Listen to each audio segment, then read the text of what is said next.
happened? I don't get it. What? I was AFK.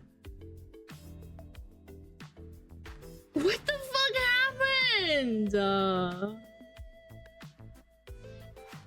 Bro, wasn't sounds, that's for sure. Yeah, I was about to say, I don't think it was.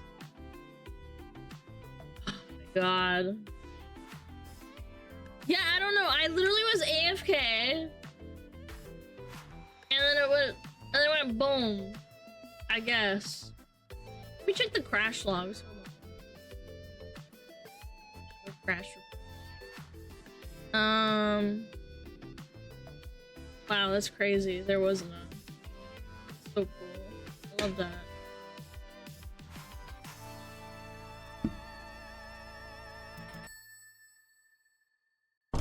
Oh, never mind. There was one. SWRE sample for DLL. Oh my god. Okay.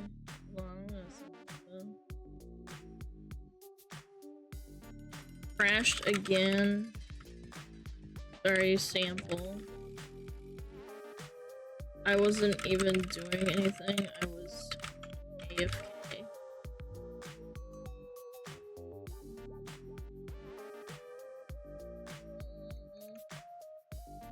Yeah, it's that sample thingy, and then it like crashed, I guess. Certain name going hard. No, I thought it was the fucking. I thought it was the sounds, but it's not. How strange.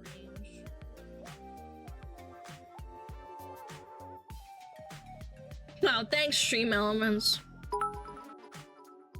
Working now. Also, it probably got wiped by the crash, but I've been subscribed for 4 months. Oh.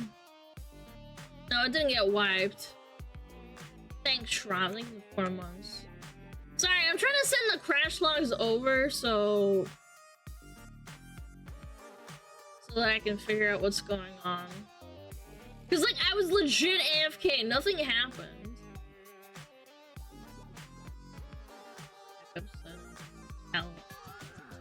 Crash log files, and then.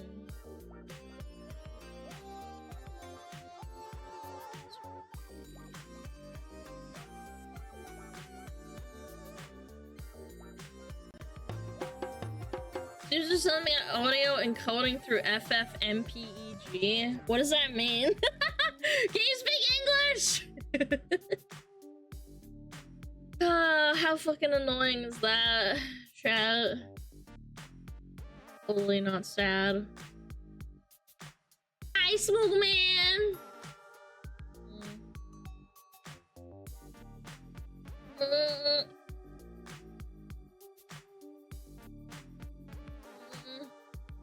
Yeah, I do have crash logs this time because it does have like actual crash logs. It means it's something to do with sound samples. What the hell is a sound sample? Has that got something to do with Mix It Up? Should I stop using Mix It Up maybe? Is that the problem? I don't know. Broken media source?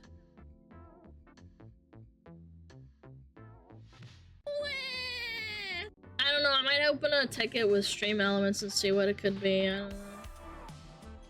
Pretty bummed!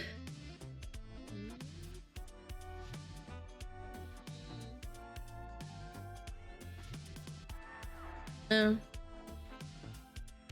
Well, thanks for sticking around. I don't know what happened. I literally was taking a piss and I pet my dog, and then I look over and my stream was just gone.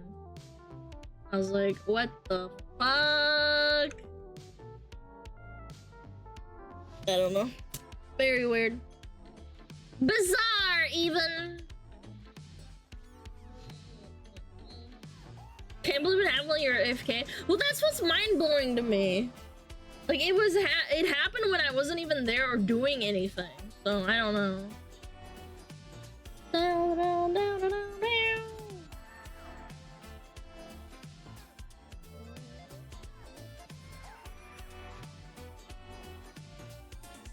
Grayson is in your house? Yeah, shit. Yo, what the?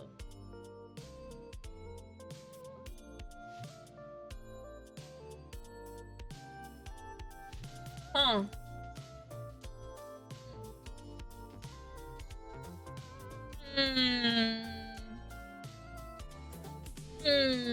That was weird.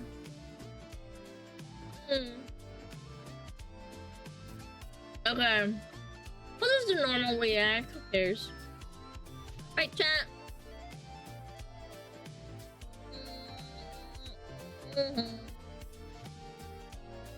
No.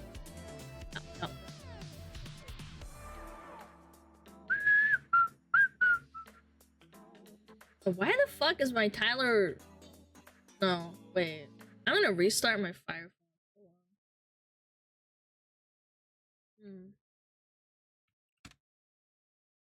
Hold on. Stand by! Stand down! Alright.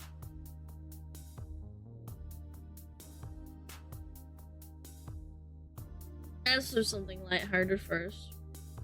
Okay.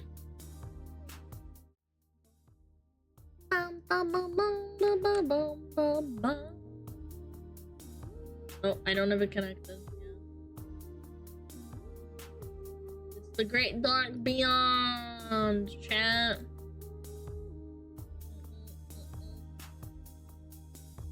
Redeems your promise, thank you. I turned off Mix It Up. Wait. Maybe it was Mix It Up that did this. My Mix It Up wasn't on. Wait, maybe it is Mix It Up that's doing that. Because my Mix It Up isn't on. I didn't turn it off, I don't think. I think it crashed with the OBS, so it might be what's causing it. Unless I memory hold it, I think it might be.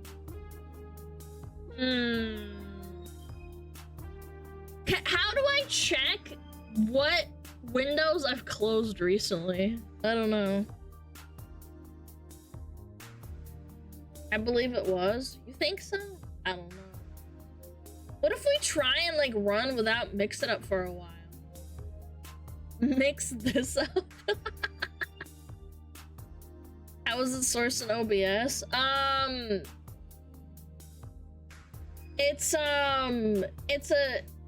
It plays audio and then I put it through the audio mixer into a separate channel. If that makes sense.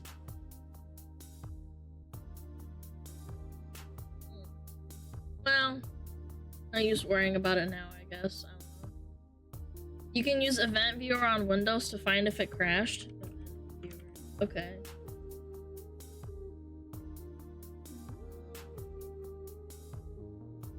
How do I look? Open save log. I don't know what the hell I'm looking at. Maybe I'll look at it later. Hi, how to turn on the cute version of yourself. Account made yesterday. Good start. Alright, I guess I'll look into it later. That would actually, like, make sense, though. I'll make a timestamp, but that it happened at 3 o'clock, so... I'll just leave it alone for now, I guess.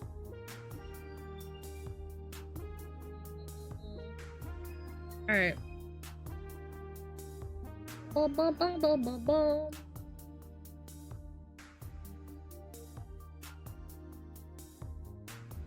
Very sussy.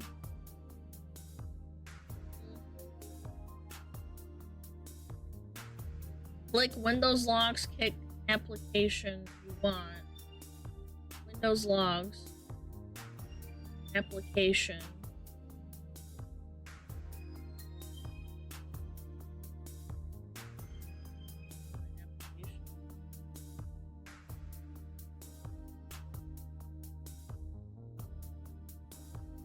OBS.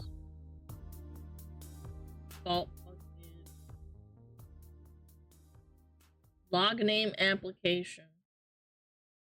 I don't know. I'd have to like look at it after stream. It's too complicated for me. Okay. Sorry, I get really upset when my stream crashes and I don't know what's happening. Let's just watch. React.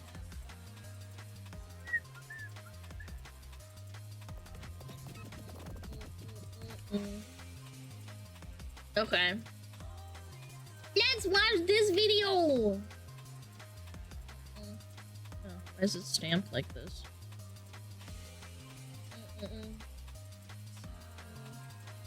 You're always mad? Okay. Anyway! I wanted to watch this video that suggested earlier. Okay, I'm ready. Investigate this. Put down the knife. Put it down! Come on! Put down the knife! This is the United Kingdom, Yo. where it's Holy illegal shit! to carry a knife longer than 3 inches in public without good purpose, and is punishable up to 4 years in prison. As of What if I want to cut up a little nice beef steak? 2022, 40% of all homicides in England and Wales was done using a sharp instrument like a knife or a broken bottle. And knife crime is up 76% over the last 10 years. Knives have become the That's primary insane, bro. boogeyman. Say a man drove into a house and then began stabbing people with a sword. I think I've been stabbed and cut about 24 times. I've been shot 24 times? How is he still standing? What a GIGACHAD! 5 times and I've been hit with an axe. I feel like it's not safe around here anymore. Dude, he's a Anything can happen in seconds. GIGACHAD. They're selling online for £15. Whole big katana, about longer than your whole leg. I've got scars all over my arm, my leg, stabbed in my face. Through where the bullet went through. Look, it I stopped. don't know how you're alive, by the way. It stopped halfway through. He's Look. crazy, dude. Whoa, this is crazy. And as of January 2024, new laws passed making the purchase of zombie blades illegal, but as knife crime is What the hell is a zombie blade? Chat, what's a zombie blade? Zombie blade. Holy shit. Our blades are burly, sharp, and durable. Modern, tactical, and zombie. Serrated? A blade used against fucking zombies? You're too big right now, Alana? No, I'm not. I'm always this big.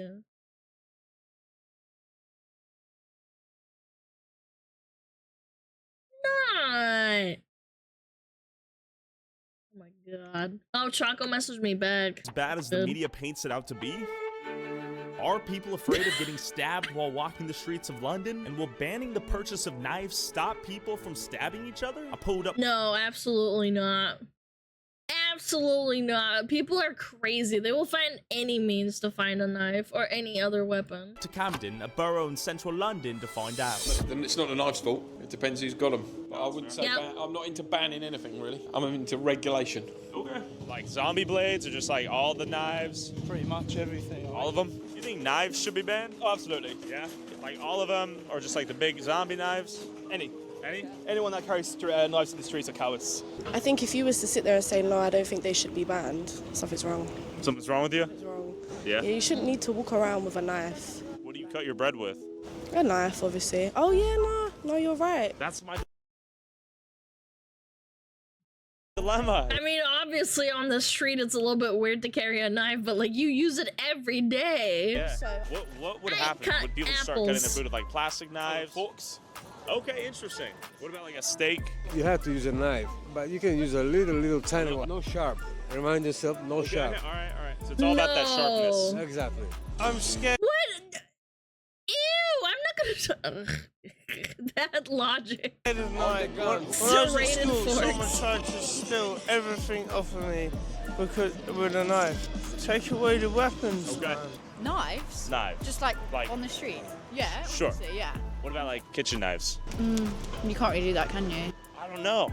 Why do you No, you can kill someone with a knife, like a kitchen knife for cutting. need a Duh. blade that big? Sure, like let's say even a sword. Just a sword. Yeah. You're always gonna have the hobbyists out there, right? Yeah, well, exactly. If used in the right way, nothing should be banned really. But that's very difficult to police, isn't it? Knives should be banned. England is my city. Yes. Yeah. All of them? Yes. Even kitchen knives? Of course they should. Yeah. But knives don't kill people, people kill people. I think it depends on the context. Where do you find the people with the knives? I can kill someone with a cast iron iron pan. You can pre-cut food and store it. What's that? What's the point of that? What do you mean by that? Like, what? Crowding concerts or public places might be banned. Not banned, but they have to take more control. No, speak English. Like, No, because for cooking cocinar. Yes. I actually went to school with someone who died from a knife crime. I think that with banning anything, it's not as easy as you're just going to be able to get everything off the street. Things are always going to happen regardless. Like, for example, we don't have guns here, but we still have, we still have gun violence. It's not as common. Sure. It would have to be a very decent... Yeah, now knife crimes are more common.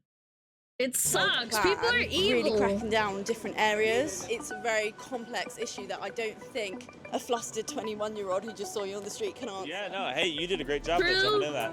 Not the ones in the kitchen. Not the ones in the kitchen. I mean, I guess the question is if I bring it out of the kitchen, it's now on the streets, right? I guess. I'm not really around knives much. Same. Do you think all of the knives should be banned? I mean, dude, that video was crazy. It's better not just for for us. It's for because some people when they're drunk or something, they wouldn't think about what they're doing. So directly they would just stab, and then when they wake up from being drunk and they know what they did, they're gonna be like, yeah, I did the biggest mistake of life. But you can say that about anything, man. Not just knives. Gotta stay away from booze. Yeah. Buy that and it will be easy. You can buy them in Morrison. Okay, right over there? Sainsbury, yeah. Morrison's. All right, let me see what I can do. We are going to purchase a knife. Boom. Do you think knives should be banned? Not really, because you need them in the kitchen. So how are you gonna, do you know what I mean? How do you do it, right? I think when it comes to knife crime, you need to look at the social causes, not just how easy it is to buy a knife. I think there's a lot more to it than that. Okay, she's smart. Instead of banning knives, I think you're better off actually investing in young people. I think that's the way that you stop knife crime. I think you're awesome. Thank you. Stop gang indoctrination. That's a big factor. I'm gonna go on a mass murder spree. Kidding. Please don't call the cops. All right, bye. Dude, he's lucky to get arrested for saying that, bro. Then becomes, is this a sufficient enough deterrent to stop me from getting a chunk of metal and sharpening it myself? I don't know. Honestly, probably, yeah. I'd be too lazy to go make my own knife, but I would get the screwdriver and start hacking away personally. And if not a knife, they own a pair of scissors. So I think what they're really saying is ban. Like, I have kitchen scissors and that shit is sharp. Yeah, no joke. You could definitely kill someone with that. Slightly weaponized, sharp things. But this is not intended to be a weapon. So where does this logic end? Question for you, miss. Do you think knives should be banned? Yes, definitely. Like something like this? Yeah, definitely, yeah. What if I need to cut my bread? Well, I mean, outside or inside? What if I bring it outside? Only if it's near your flat or where you live, yeah. I mean, we have a bad knife crime in Camden. It's really bad. No one's controlling it. And it's along with phones being snatched is also another big problem here. But yeah, I wouldn't do it, yeah. Why is it so bad here, do you think? Because there's nothing for the kids to do. So they're just wandering around with no activities, and I think that's part of it. You think knives? Yeah, they get indoctrinated into gang life. Part of the initiation I've heard is that they have to stab someone. It's really fucked up. Should be banned? Yeah, of course. It's the same in America too. Nice, man. Peace and What about these right here? What if I'm cutting bread tonight? Kitchen. It should be a much stricter sort of administration on it. And do you think that logic should apply to all knives? Yeah, all knives. Anything sharp. If you can do damage with it, it should be registered. Could you stop someone from finding something else that's sharp? No, if anyone wants to hurt themselves, they'll... Prisoners sharpen toothbrushes. Are we gonna ban plastic now? Yeah, that's a really good point as well. You could fashion a shank out of her glasses if you tried. I'm not joking. If it has metal inside of it, you could do that. Do it, but I think that's more of a reflection on the mental health crisis than the okay, this is interesting. They can't be banned because you have to use them for eating. Sure. What about a sword? Maybe yes. Yeah. Maybe. All right. If you want to stab someone, you don't need a knife. You can use a pencil. You can use a pen. True. You don't need a knife. You need education. What do you think about that? We don't like guns. We don't like violence. Shouldn't use knives for violence. Okay. That's it. I figured it out.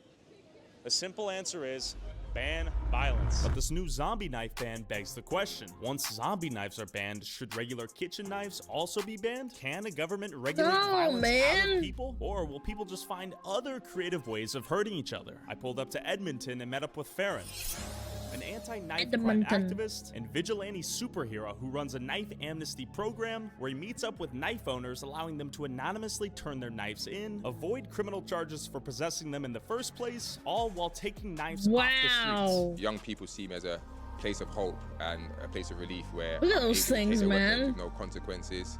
It's anonymous. I'll then dispose of them through the police, or we're going to start actually processing them ourselves and melting them down into other objects out of stainless steel that could be used for the bettering of young people in the community.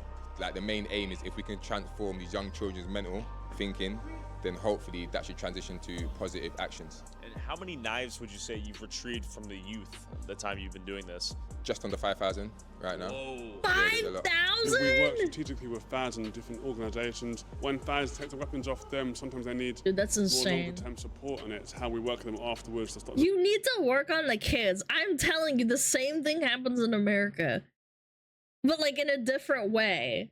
Kids are bored. They get displaced.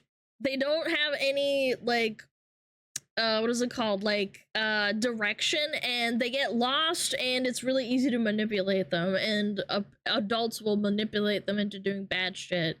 Yeah, they need like a good outlet from going back into the gangs or stop back from taking knives. When I say knives, like, it doesn't matter. Knives, like, yeah? knives or guns. So come along and you find out. Are these blades? Swords right here? Oh. This is what Faz got just yesterday. What? Yeah, mate. All you got to do is look at the news. Look at and that see thing, people man. Getting nearly decapitated with machetes. Yo. Oh, whoa. Yeah. I thought it was nothing as well until I saw that hanging at the end of it. That could do some damage. I mean, we're getting creative here. Love this that, is like man. Viking-esque. The serrated edges look brutal. Brutal, isn't it? But I mean, that's just like intended to look like look at this still. It looks like proper hardened steel. Yo. Yeah. This is cool. That's crazy. That's like a sickle almost. I'll hold that for you. Pull it apart. A little bit wide. Whoa. This is crazy. Whoa. I mean, this looks casual. You could be chilling. You'd be like, looks like a little Yo, what up? Yo. I mean, would this even hurt someone? Could it hurt yourself? Yeah, I guess if it hit you, it's just a goofy at a certain point. That's the thing that got into Butters' eye in that South Park episode. What is it called? I don't even know. When people typically hand these in, are they like, you know, I made a mistake, I shouldn't have had this knife, There's so I need many to get different reasons, and damn, this would do some damage. Are people typically hiding them in their Question: do you people use a straight or saw-like knife to cut your bread? For really hard bread, I use a saw-like one, but for like soft bread, I would use something like a straight knife. It depends. So many more ninja weapons. Yeah, they do kind of look like ninja weapons. Also, thank you the 4 months, Lunar. Thank you. pants? They hide them in the bottom of the shoe. Bread knife? I can't They hide them in bushes and stuff like that. You think you've been given blades that are murder weapons? If someone told me they've hurt someone with a weapon, I'll never take it. Piss yourself, SmugAlana love. Sure. No, you. I didn't No, you. I've done a You clip where 5 I months handed old. in 130 weapons. Don't you have only soft bread in the US? No, man. No. You can go to a bakery and you can buy normal bread. There's a bakery in every store where they bake bread. And you can get, like, not soft bread. They blood tested every single weapon and there weren't one bit of blood in it. I believe that if someone done something with a weapon, they wouldn't wait around for me to collect it. They could just dispose of it themselves, you know what I mean? And what got you into this? I've been in a situation where I've been stabbed on 2 separate occasions. In it, I got a total of 8 stab wounds. Brass knuckles, yeah. Yeah, that's everything in there. Even got a taser in there Brass somewhere. knuckles, This is how it bros. would be. Oh, I'll punch chat with it. So basically, I put this inside of this. You see, it's got my address in it to this building already. They put the knife in there and then they use this prepaid package and send it straight back to me. Oh, the little pods. I'm sure that we got another one of these in there. We saw one of them. Oh. Dude, look at that That's the thing! problem. These things do look cool. They attract me visually. Oh, yo. Oh yeah, no shit. I think it looks cool. Triple nunchucks? So you have these emergency bleed control kits. What are those? So basically, this is another thing that we work on. In this is going to have things that can basically stem large bleeding. We've got the faux blanket, so if you lose too much blood and you're going to shock, this will keep you warm. We then got the tourniquet that would be used to stem bleeding. Oh, you put yeah. this 4 inches over the wound, not too tight, not too loose, and that will stop excessive blood loss. Then we've got the open vented chest seals. That's something that if you get any stab wounds in the chest area, Shove you have it to put in, this on, yeah. and it will stop air from going into the body and basically collapsing the lung. But the thing is about it, right? What? There's first responders, and a lot of people see first responders as the emergency services, but you need to think about it. A young group of children walking home from school, who's really the first respondent? The friend that's seen it happening. And if their friends have got the right knowledge or the right equipment to stop bleeding, because usually if you get hit somewhere in the, like if you get stabbed in your artery. Oh, it's this dude! We watched his videos! Tyler, you know what it is when you get stabbed? Tell me. Your adrenaline's rushing and you don't even realise you got stabbed because it feels like you're getting punched. Where I really noticed it was a bit weird was, you know when you bleed, you can feel the blood trickling on you, down your body. But when I touched my neck, there was no blood on my hand. Is that what you got stabbed? I got stabbed in my neck, my head, my chest, Wow, my back, dude. my bum. 18 times. I got stabbed 9 My times once, bum. and 9 times the next time. He's so proper. Goes all the way down My there. bum. Holy shit, that looks painful. Yeah, across my clavicle. What do you mean not too tight? You crank that shit that there's no tomorrow? No, man. You'll cut off circulation into your like body, and then that's how you lose a limb, man. You're not supposed to do it too tight, man. I mean, it healed quite well. Yeah. When I touched it, there was no Tight, blood but coming out, not I feel too the blood tight. dripping, but I was bleeding inside, so it's forming a hematoma. Fuck I yourself lost 40% up. of my blood, though. They put me to induced coma. A day into the coma, I jumped out of my induced coma and I grabbed the nurse by her hair, started pulling my wires out because obviously I was in shock. My body's fighting from shock, do you know what I mean? So they basically shot now and again.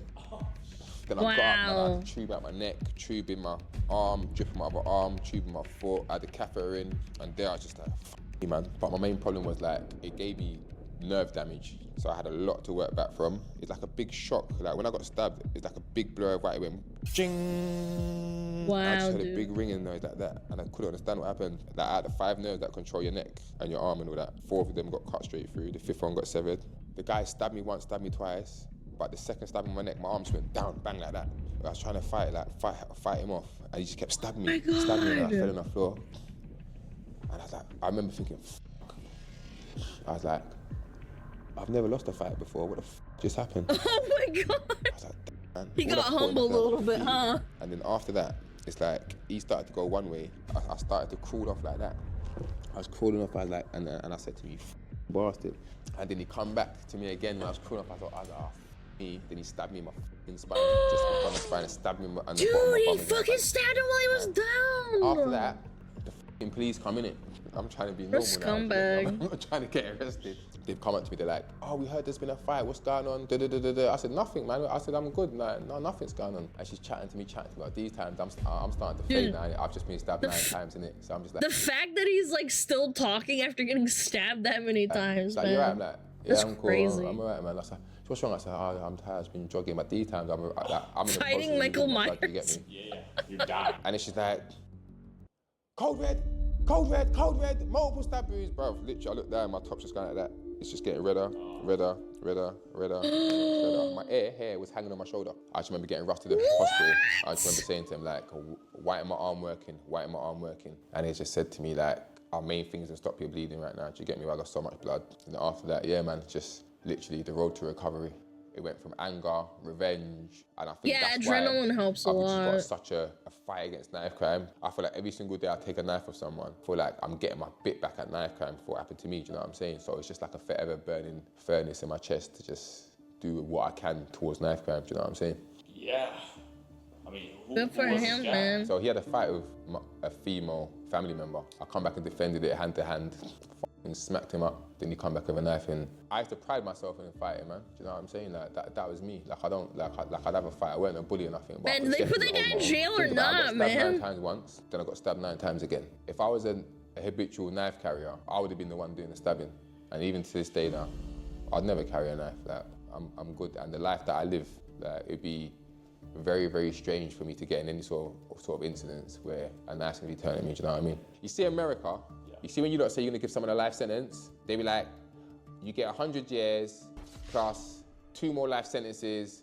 Now that's a real life sentence, yeah? Sure. Yeah. In England, when you get a life sentence, someone's been in jail for a couple of years, they get 12 years, do half of it before you know it, they're out in 4.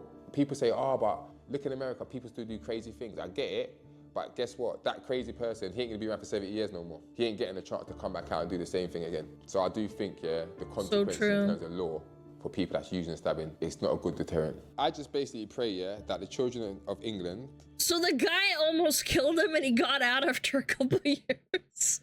Dude, I'd be mauling, don't man. get the accessibility to guns. Like, think of how calculated, premeditated you gotta be to say, you know what, tomorrow morning, I'm gonna take my knife from that order from USA, yeah, I'm gonna put it in my pants, I'm gonna make sure that I don't get cut with a serrated edge, I'm gonna go 5 miles down the road, I'm gonna wait outside the guy's building or his school, I'm gonna stab him, and then they've got to do a whole new getaway now with this whole blood-stained knife. He's got to make sure he gets close enough to that person and pushes it in, hear the cry, feel the knife go through bone, tissue and everything, and run away with a knife that's going to be bloodstained. How hard do you think a person with that mind state, yeah, how hard is it going to be for him to put a gun and pull it at someone? Oh, it's easy. It's inhuman to just pull a trigger. Yeah.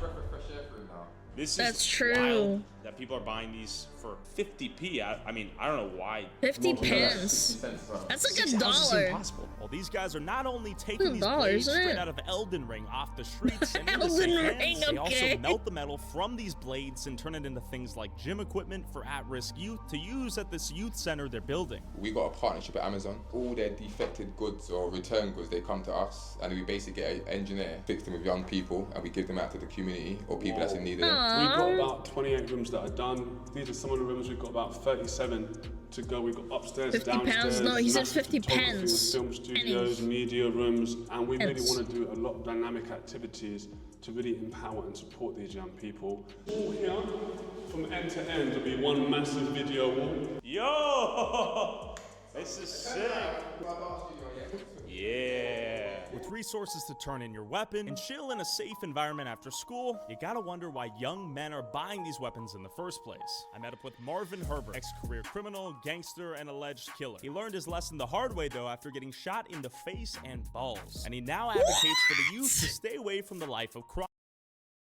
He got shot in the balls and lived?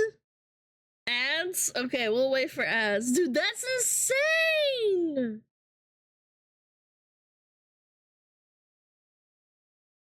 That is fucking mind-blowing. This guy's the OG. Yeah, I bet he was a gangster like in the 80s or 90s. Hey, bro. Hey, bro. What are you gonna do? Shoot me in the nuts. Ba-boom. Oh. I think we watched a video on this dude before. I don't think so. I would remember a person getting shot in the nuts and shot in the face. I feel like I would remember. No, I feel like I would know. Double tap, one for each ball. Manga. New people working in the ER, you'd be surprised how resistant humans are. I've heard some really astounding stories. Is it a gang video?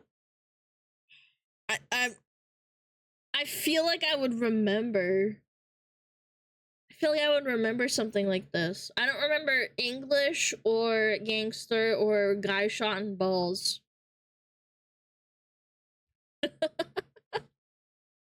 Balls crushed, bro. CBT in real life. There's a dude who got cut in half by a train and survived. No shot, man. No way. Man cut in half by a train and survived.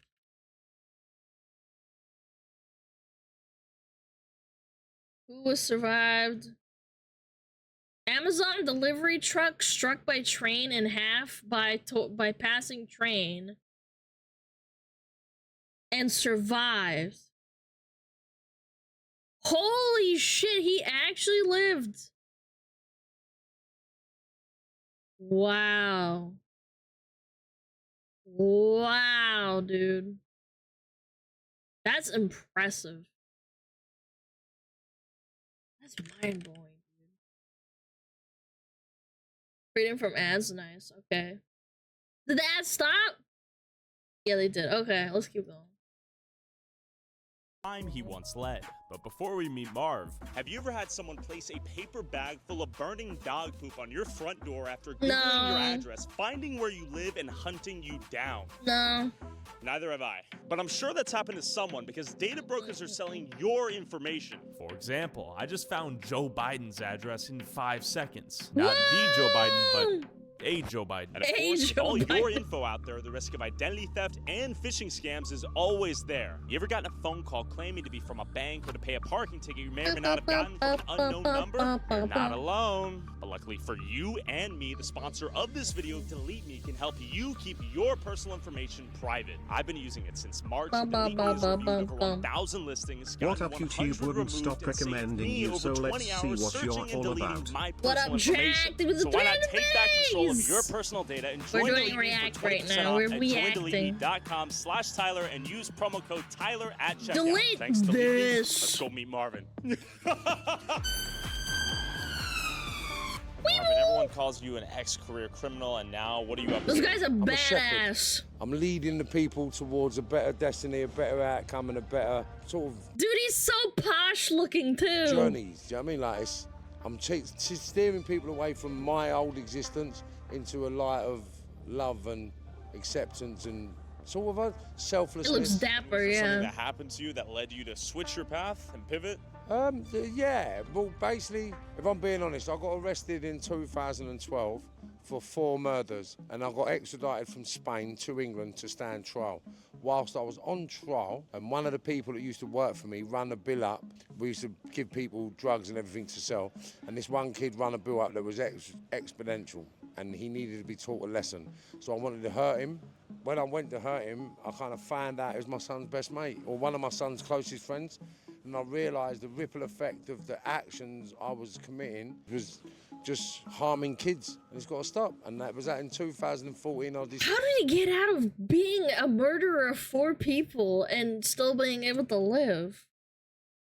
That blows my mind. Decided not to engage in criminal activities where young people are risking their life, their liberties and their futures on a product that ain't going to get them anywhere. And then basically I've had to go through a transition of losing all my money, all my assets, all the bits and pieces that I accumulated in that world. I had to let it go to start my journey fresh, so I can demonstrate by example on how to change your life. I see a scar across your face. Yeah. Is that a prosthetic eye? Yeah. Look. Did you get shot in the eye? Yeah, I got shot point blank range. His little I got eyeball. shot in my leg. It went down my penis and shot my right testicle out. I got shot in my arm. It bounced off the floor, went through my hip, and exited my... Oh my god, his balls. Oh my god, through his dick, through his balls. Held my 7 and 8 lower vertebrae, and then basically he finished up with a headshot here. If you put your finger on there, look. Yeah. Look, that finger, look. Yeah. Where the bullet went through. Oh, shit. Look, it stopped. Dude, he's so real for that. He just grabs Tyler's fingers like, no, come here, look. I don't know how you're live, by the way. It started halfway through, look. So Are you live Wow. right now? I don't know. What were you doing back then? Everything. How we doing? How you doing, man? I don't know, man. I feel like sometimes, like, you can reform. Like, he did a lot of fucked up shit. Like, don't get me wrong. But if he's, like, a testament to, like, wanting to, like, change people's lives because he fucked up so hard, like, he's something that would be like, maybe we shouldn't have the death penalty. Like, I can see the argument for that. Marvin Herbert. A legend. it seemed like Marvin's criminal past had made him a legend in the Most people don't. No, I agree. I completely agree. I think he's like a superstar in the way that he did something so egregious, but he wants to change and change the world. It's not like he's out there doing it again. Like, let's be real. Like, I'm pretty sure he would... like, if he does it again, maybe you should, you know, like, fucking put him in jail forever, but, you know. Yeah, there we go. Have an amazing afternoon, ladies. Don't let yourselves down. You know everyone out here. This is your place. He's got game, bros. He's so this is where all the swaggy. major raves were here and the Forum in Kennishatten and Camden Palace. At 11, 12 years of age, I was really a crackhead, smoking crack, heroin. You did the crack at 12. 11, 12, yeah. We were selling. He was smoking crack. crack at 12. In it, first and second year of secondary school, we were smoking crack and selling crack and heroin and ecstasies. And basically, because these were the place we used to come, it sounds crazy, yeah? It's pretty crazy. 11, 12 years later, it sounds crazy, but this was our reality. So, Mom, you're a nice guy. People are taking photos with you. You're smiling. He's got the You're saying, "Hey, how you riz." doing?" Were you always like that? No, I've always been nice. I was the kind of criminal that protected the weaker criminals. So I took on adversity because I didn't like bullies. I think I've been stabbed and cut about 24 times. I've been shot 5 times and I've been hit with an axe. Stabbing wasn't a problem. Getting stabbed wasn't a He's a tank. He's like a walking problem for me. tank. And getting shot wasn't a problem for me. It was me stabbing and shooting other people that became a problem. Say you got a kid here, right, and I'll give you something to get you on your feet to help you. And I know you got no money. Got nothing. Yeah?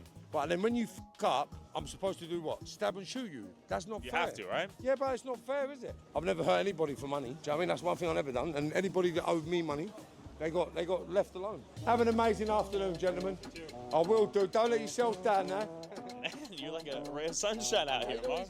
Yeah, I like making people feel comfortable, man. Yeah. Have an amazing afternoon, lady. And I like making people smile. Have an amazing afternoon. See, there you go. Yo, thank you very much, my brother. The Rizzler. He's the Rizzler, Marvin chat. seemed like he was channeling the energy he once used to allegedly murder people to being a force for positivity in the same community he used to be a complete medicine. Just like some of the troubled youth we see today stabbing each other with knives spot off Temu. Let's go back. So 13 years old, let's say, Temu. how do you eventually get into What? Team was just selling knives like top that, dog man. status, king of the criminals, if you will, and end up getting shot? Tammy, what if you saw this guy and he's like, "Oh, have a nice day, young lady." Tammy'd be like, "Oh, wow." Going up the criminal ladder, Wow. it started with car stereos. From Wow, the to car the stereos, wow. we went into cars. From the cars, we went into burglaries. I didn't like burglaries, so I went straight from the cars into vans, delivery vehicles. Anyone delivering vehicles or precious goods, and then Got me a after ship that- from Temu, afternoon? mate. Yeah. Afternoon. OG, come on. Where are we here? Basically, car stereos to cars, to delivery trucks, to money. You know, money's in transit, the Secure Corps vehicles. And they went from Secure Corps vehicles into guns and drugs and murders, and then into the, what's it called, logistics and transportation of drugs. So I've been arrested for maybe 18 shootings, 25 murders. 18? I don't know how many armed robberies, you know? He's lost count. How did they not lock you up? Because it's not what they know, it's what they can prove. I see. Are people Oh. vying for the crown you sit upon at the time? No one can take my crown. So are you compensating for some of the evil things you've done, or what? Yeah, that's all it is. We're giving back, man. Have an amazing day, people. Wow. Basically, no, I started realising that all the people in that criminal world never loved me. And I've been risking my whole life because no one comes to see me in the hospital. I helped hundreds of people for my whole childhood against bullies, and not one of them come to see me. Why? Do you think they would today? No, That's fucked they're up. wankers. Have an amazing day, sir. When you've been involved in shootings and murders, Nah, they're right? And you've wankers. seen people shot in the head and killed. Yeah, When you good get trend. shot all over and you're lying on the floor and someone walks up to you and puts a bullet in your head, a gun in your head and goes bang, bang, you don't expect to wake up. And the fact that I never even passed out, I rung my own ambulance. What? I thought I didn't think it was real. Because when he shot me in the face, it all went numb.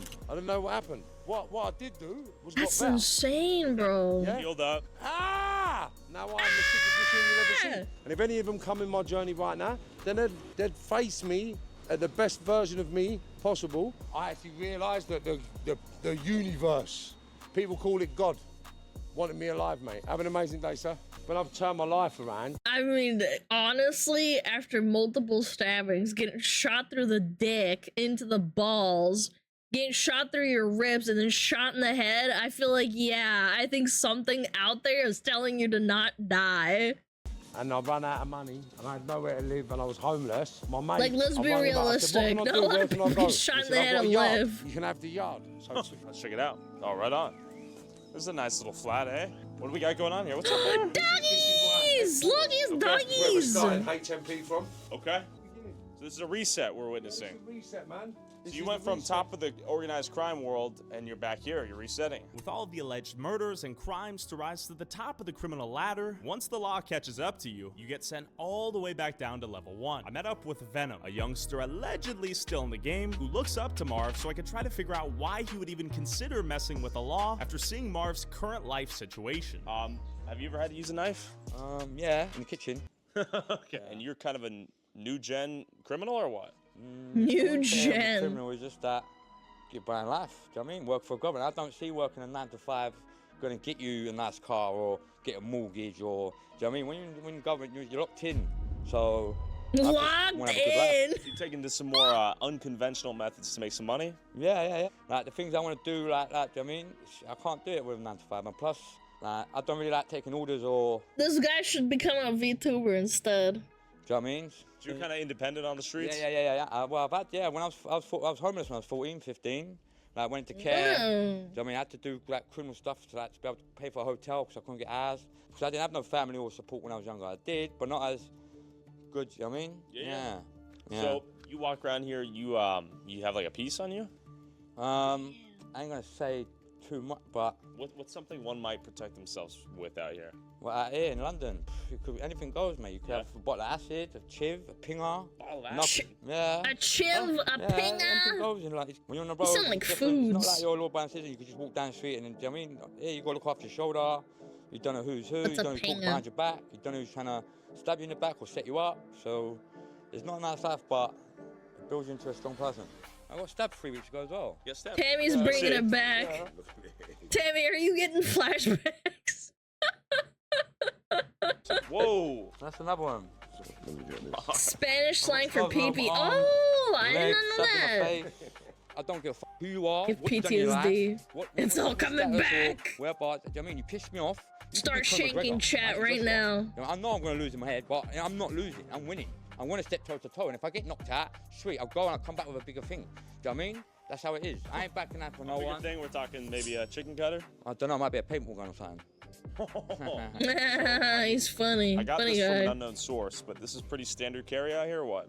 Yeah, that's normal. That's the people run around with a kitchen knife, or yeah, what? That's, you know what I mean? People run with Rambos, ZKs. You know what I mean? Took their arm off. You know Rambos. In the kitchen, do sometimes you gotta get something sharp and chop away at the rotisserie I have chicken? a hunting knife. Yeah. Is when the And a chicken acts up, machete. or when you have to make the chicken know like. And I live in hey, America, I rule just so the we're clear. streets. Nah, I don't do that. Like, do you know what I mean? If Just I don't so look we're at a place, clear, making it's money over there, I ain't gonna legal. go up to him and say, right, you're on my block making money. Nah, if everyone eats, everyone eats.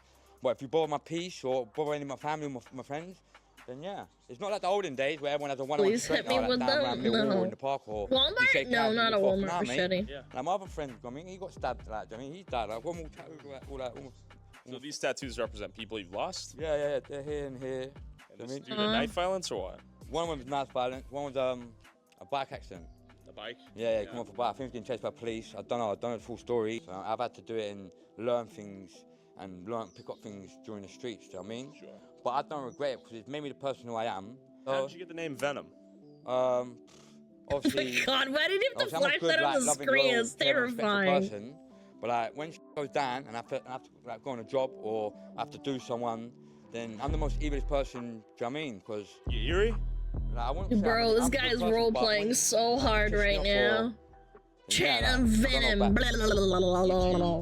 If the chicken pissed you off, I'm would you give a evil when slice? I'm streaming chat. So I can't be bothered for fighting now. Or would it just be more of a preventative slice, like off, mate? Yeah, but I'll probably just do it down the face. You punch him before you slice the chicken. No. I'll slice Beat the chicken, oh, Yeah, before. I'd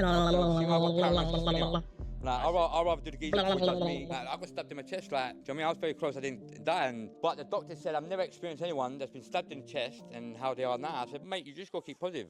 No point me and ahhing or what scar, do you know what I mean? Or it is what it is, innit? You ever been to prison?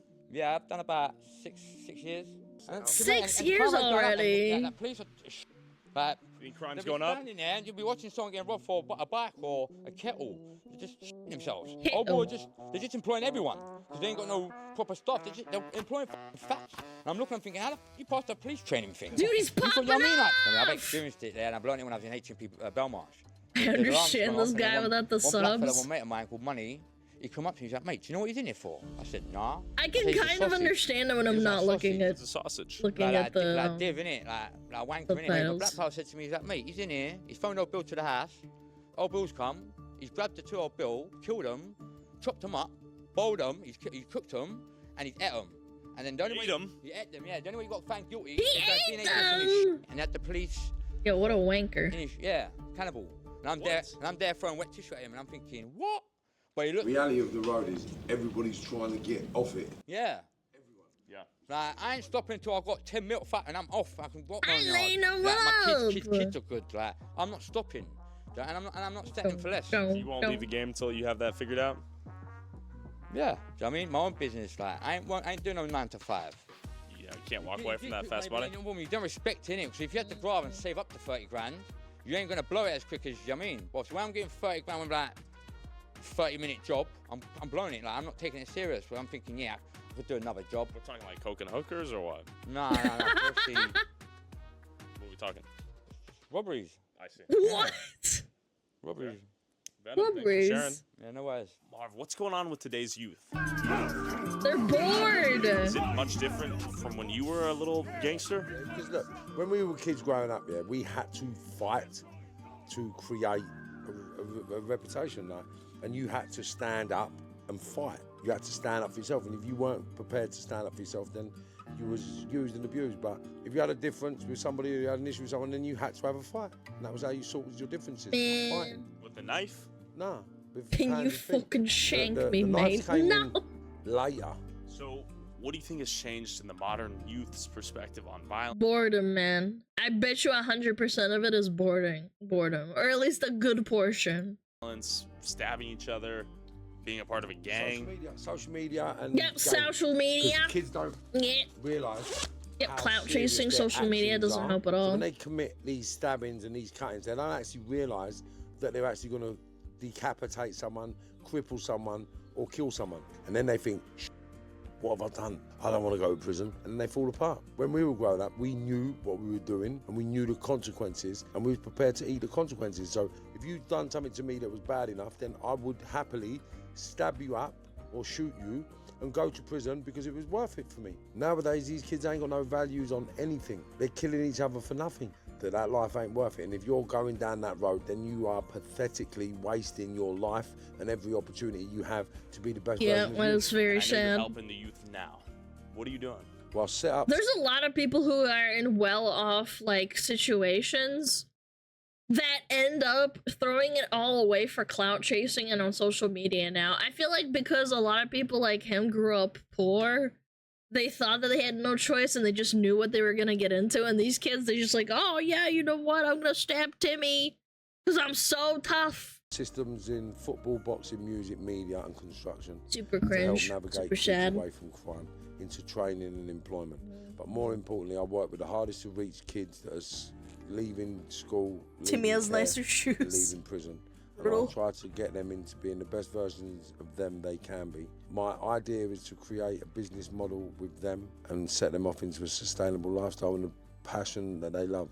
Do you think knives are the problem with these kids? Some No. people say ban the knives, that'll solve everything. It seems a little bit ridiculous. No, I think it's the mindset of the individuals and it's the elders and the peers and the parents. It's the peers and the social landscapes that are moulding our youngsters into being the barbaric killers that they're becoming for nothing.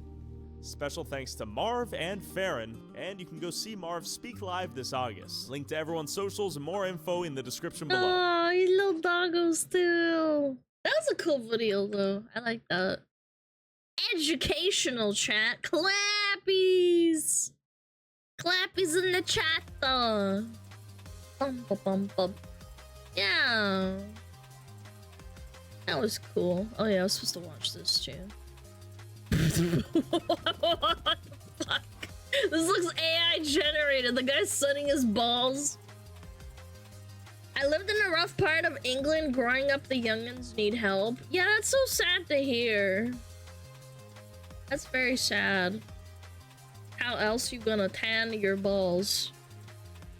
Maybe you just don't.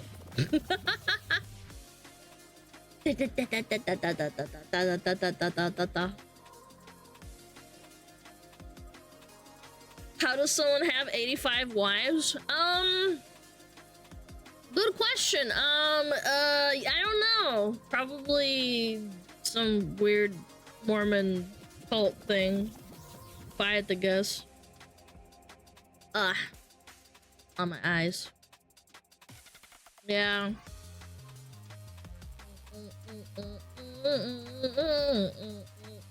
Ah, Shebas!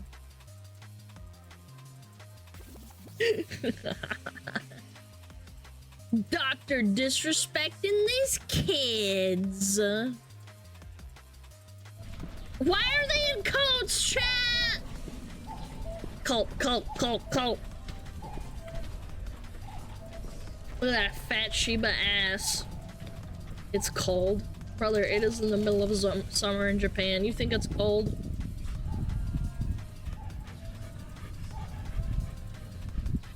I'm a poly friend, I understand, but I don't understand it. You don't have to, man. I don't think you ever will if you don't get it. Man, they censored them taking a piss in the grass, bro!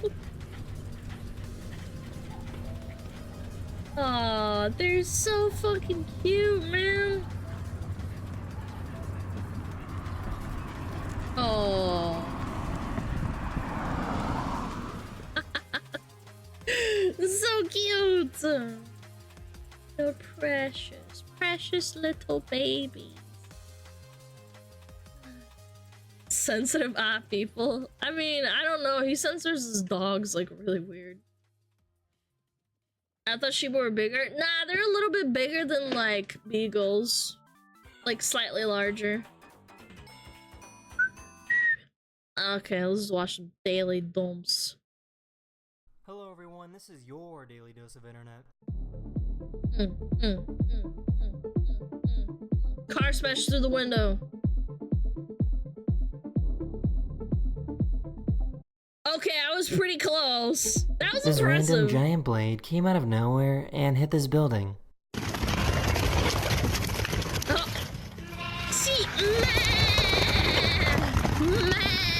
Oh my gosh, bro, this traffic is insane, bro. What's going on? Oh, you can cross? Gosh, finally, bro. Oh, jeez.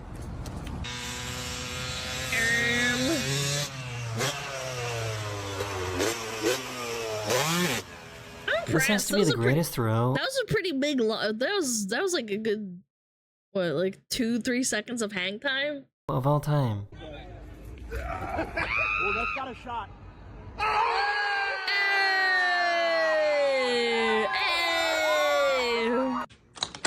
Is that a fucking bear? Where are you going?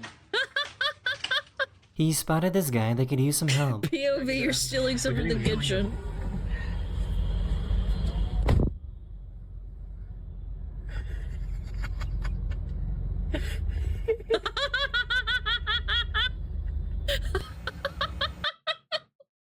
Man, what I'd give to have someone do that to me one day, man. I've been in spots where I couldn't itch myself. It's annoying. Oh no. Tammy, no! She wanted to save a squirrel that got stuck in her pool. I'm saving you! Let me save you! Thank you. Oh my god, man. Skateboarding with my dog. Whee! Before you get mad at me, the dog is obviously fake. That reminds me of that really old vine of that German shepherd slamming into a wall, but it's just a toy. I can see them. Huh. I thought it was one of the ones that go... For some reason, this tree started shooting out water. Piss! But you never seen that before. The tree's pissing. She gushing. This guy realized he grew up learning the wrong first language. This is my voice in English. My first language. Pero esta es mi voz en español. Y obviamente es mucho mejor que mi voz en inglés. Y no deberías preguntarme por qué es así. Get Tenma on the phone right now! Tenma, maybe! Get her on the phone right now! Beep beep beep beep beep beep beep. Is that a... This person got a really cool... Was that a firefly up his butt? Oh my god, it was. This person got a really cool interactive tattoo. Oh, it's a beetle. Pretty cool. I found this satellite imagery that tracks carbon dioxide around the world. About 90% of all humans live in the northern hemisphere, so that's where the majority of all this carbon dioxide is coming from. Wow. It's pretty neat. That is the end of this video. I hope you enjoyed. And I'll see you guys again very, very soon. Later. Wow. Fog rolling in traffic.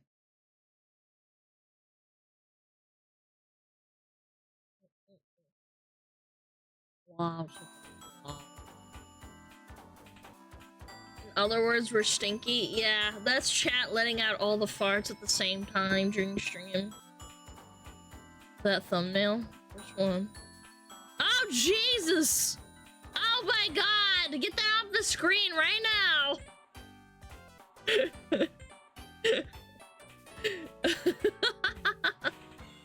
Oh, Lord. Sorry for causing global warming. You should be. You shouldn't apologize.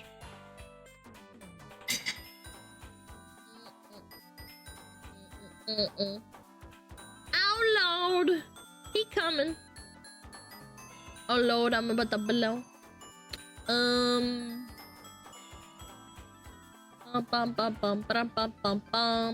Oh, yeah, Sunny B video.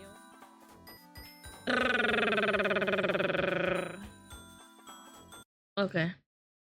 Bentelect is still posting videos, but ever since his expose, he's lost all support on basically every platform. Good. TikTok was where he started, and you might describe his style as laughing at the most basic memes he stole from Reddit. The format was extremely consistent. He'd put himself at the bottom and the meme at the top. You know, everyone copies him now too. I've seen people rip entire movies off and then putting themselves in front of them. Then just read exactly what it said. But whilst reading the final word, he'd always force the fakest laugh, as if the sentence was just too funny to finish. I once dated this girl who spoke so much about her ex that even I end up missing the dude. This is the only call I want. Healthy relationship. I must be blocked from it or something. I don't know what this dog is going through, but I can relate to the core. The content was repetitive and completely devoid of effort, initially Then how does he have 11 million followers, chat? catching the attention of 11 million Nick Is Not Green, followers. who was the first to slam Bentelect in the video shown on screen. You're reading something that somebody else wrote, and then you just laugh at it. That's it. That's the whole thing. Within months, this was echoed by multiple YouTubers. Bentelect, you suck, dude. I don't like the types of videos you're making. You know you're not enjoying it. While even Billie Eilish roasted Bentelect for his incredibly fake laugh. Facts. However, it didn't seem like Bentelect would Okay, that was kind of funny. She actually was like...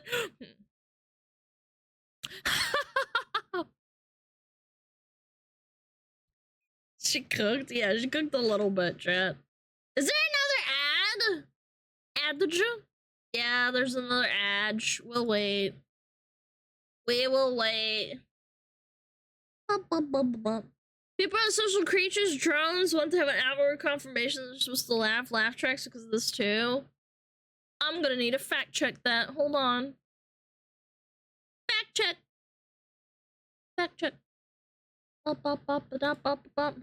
Why are laugh tracks a thing?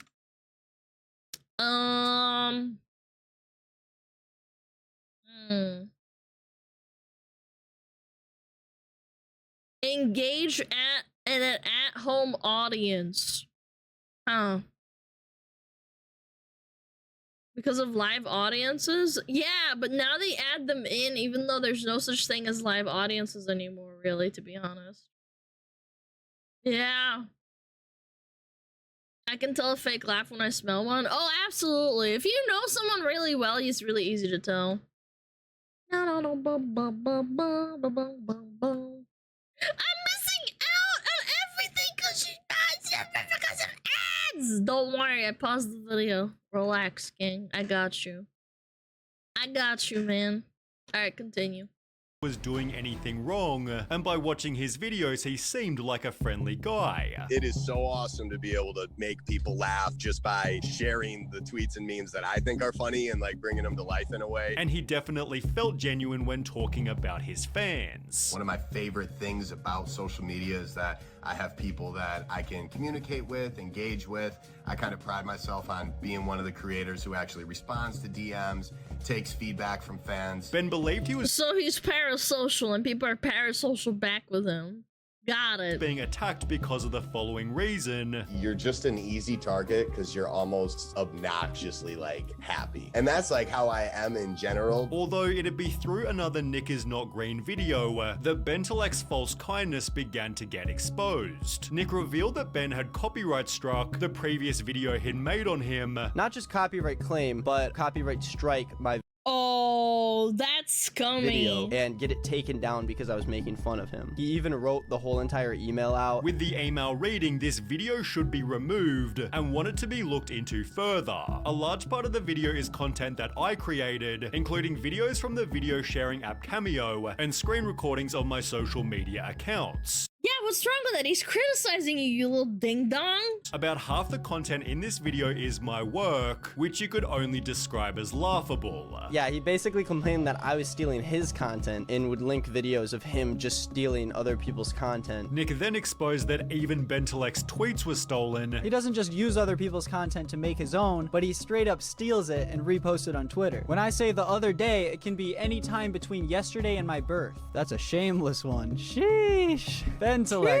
come on, man. As well as the concepts for his less frequent comedy skits, which were stolen in their entirety from other already popular TikToks. Noah Samson then posted this video in which you'd find that Ben had admitted to stealing content. I actually just did a spoof on another guy who had that idea, while debunking Ben's claim about crediting the original person. Bentelek explains that he did base the sketch off of someone else's work, but he insisted that he tagged that person. But after doing a bit of digging, it turns out that was a lie. So as you can tell by the description, no one is tagged. Bentelek was rapidly losing favor, resulting in quite possibly TikTok's strangest meme ever. People began stitching Bentelek's videos with weird scary images and a generated creepy voice. Things that don't exist anymore. The only thing that doesn't exist anymore will be you, Benny Boy, after we suck your soul from your body. Benny Boy, we're here. Man, people... TikTok users are unhinged as fuck. The meme progressed into many different formats, with one of its contributors, John Castelline, using it to show more of Bentelek's hidden anger. John simply joked that Ben was probably scared of the memes. This dude goes to bed with the slightest thought in the back of his head that someone is actually gonna take things a little seriously. I'm on my way to your house. Which led Bentelek to reply, "You kind of look like Woody from Toy Story." And lastly, dude just sits in his room telling stories in his bed. And while it didn't seem like Ben was I mean, that's more original than what you're doing, but okay. all that angry, John then revealed this. If this guy was actually mad, did he at least reach out to me and say something to me? So I go on Instagram and find out that he called me about 17 times. What? Ben was making it obvious that he was completely different. Wait, you can call people on Instagram? Man, I never used Instagram. I had no idea you could do that. Off camera, with the best example discovered by fans of the H3 podcast. Ethan and Ayla had previously roasted Bentelek. Yeah, I mean, it's super unfunny. He laughs at everything and he goes fast. Wow, that's painful. Leading Ben to take a shot at Ayla in a video titled Top 5 People Who Hate Me. Number 1, Gila Klein. She looks like she hasn't smiled in years, so I'm not surprised. H3 fans began to question why be mean to Ayla? Why insult her appearance? It felt so unnecessary and weird. Man, if you go after H3 and they clap back on you even after their own popularity, Ooh, that's a yikes. With the top comment predicting he might have a hidden disdain for women. People saying that about her never smiling or whatever, it's sexism. It's misogyny plain and simple. So when these misogynistic men decide to attack Ela, that's one of their points. Bentelek Nah, I think he's just dumb. had eerily stated, We all have secrets, I think he's right? dumb. Like, straight up. That's just the way it is. without realizing his were about to get exposed. On the 30th of July 2023, Ben and a model named Jordan Max had arranged to make a podcast in which they tasted pickles. However, just 3 hours before we were supposed to record, Bentelek texted Jordan requesting to film an extra bit of content. Do you want to make a video for OnlyFans? When, she responded. Today. No. You need a TTS test from within the last 14 days and an OnlyFans creator account. Bentelek then clarified, I mean a video for your page. Doing what? I don't know, what performs the best on your page? I was just thinking you're helping me with doing a video for my YouTube, so maybe I could help with your OnlyFans. I'm good, thanks. Thanks though. No. I don't understand. What is he asking? Make a video for her OnlyFans? He wanted to smash? That's so weird. That is so weird. No worries. Hey, gonna do the pickle video with someone else. Thanks though. Okay, any particular reason why? To be honest, I thought it would just be fun to film and see where things go. But I got it. Ben was basically saying his goal was simply to get freaky, although in the beginning no one seemed to care. The tweet confirming it was Ben had just a couple hundred likes, until a full 10 days later, when Ben shot himself in the foot by sending another message. You need to take this tweet down or I will sue you.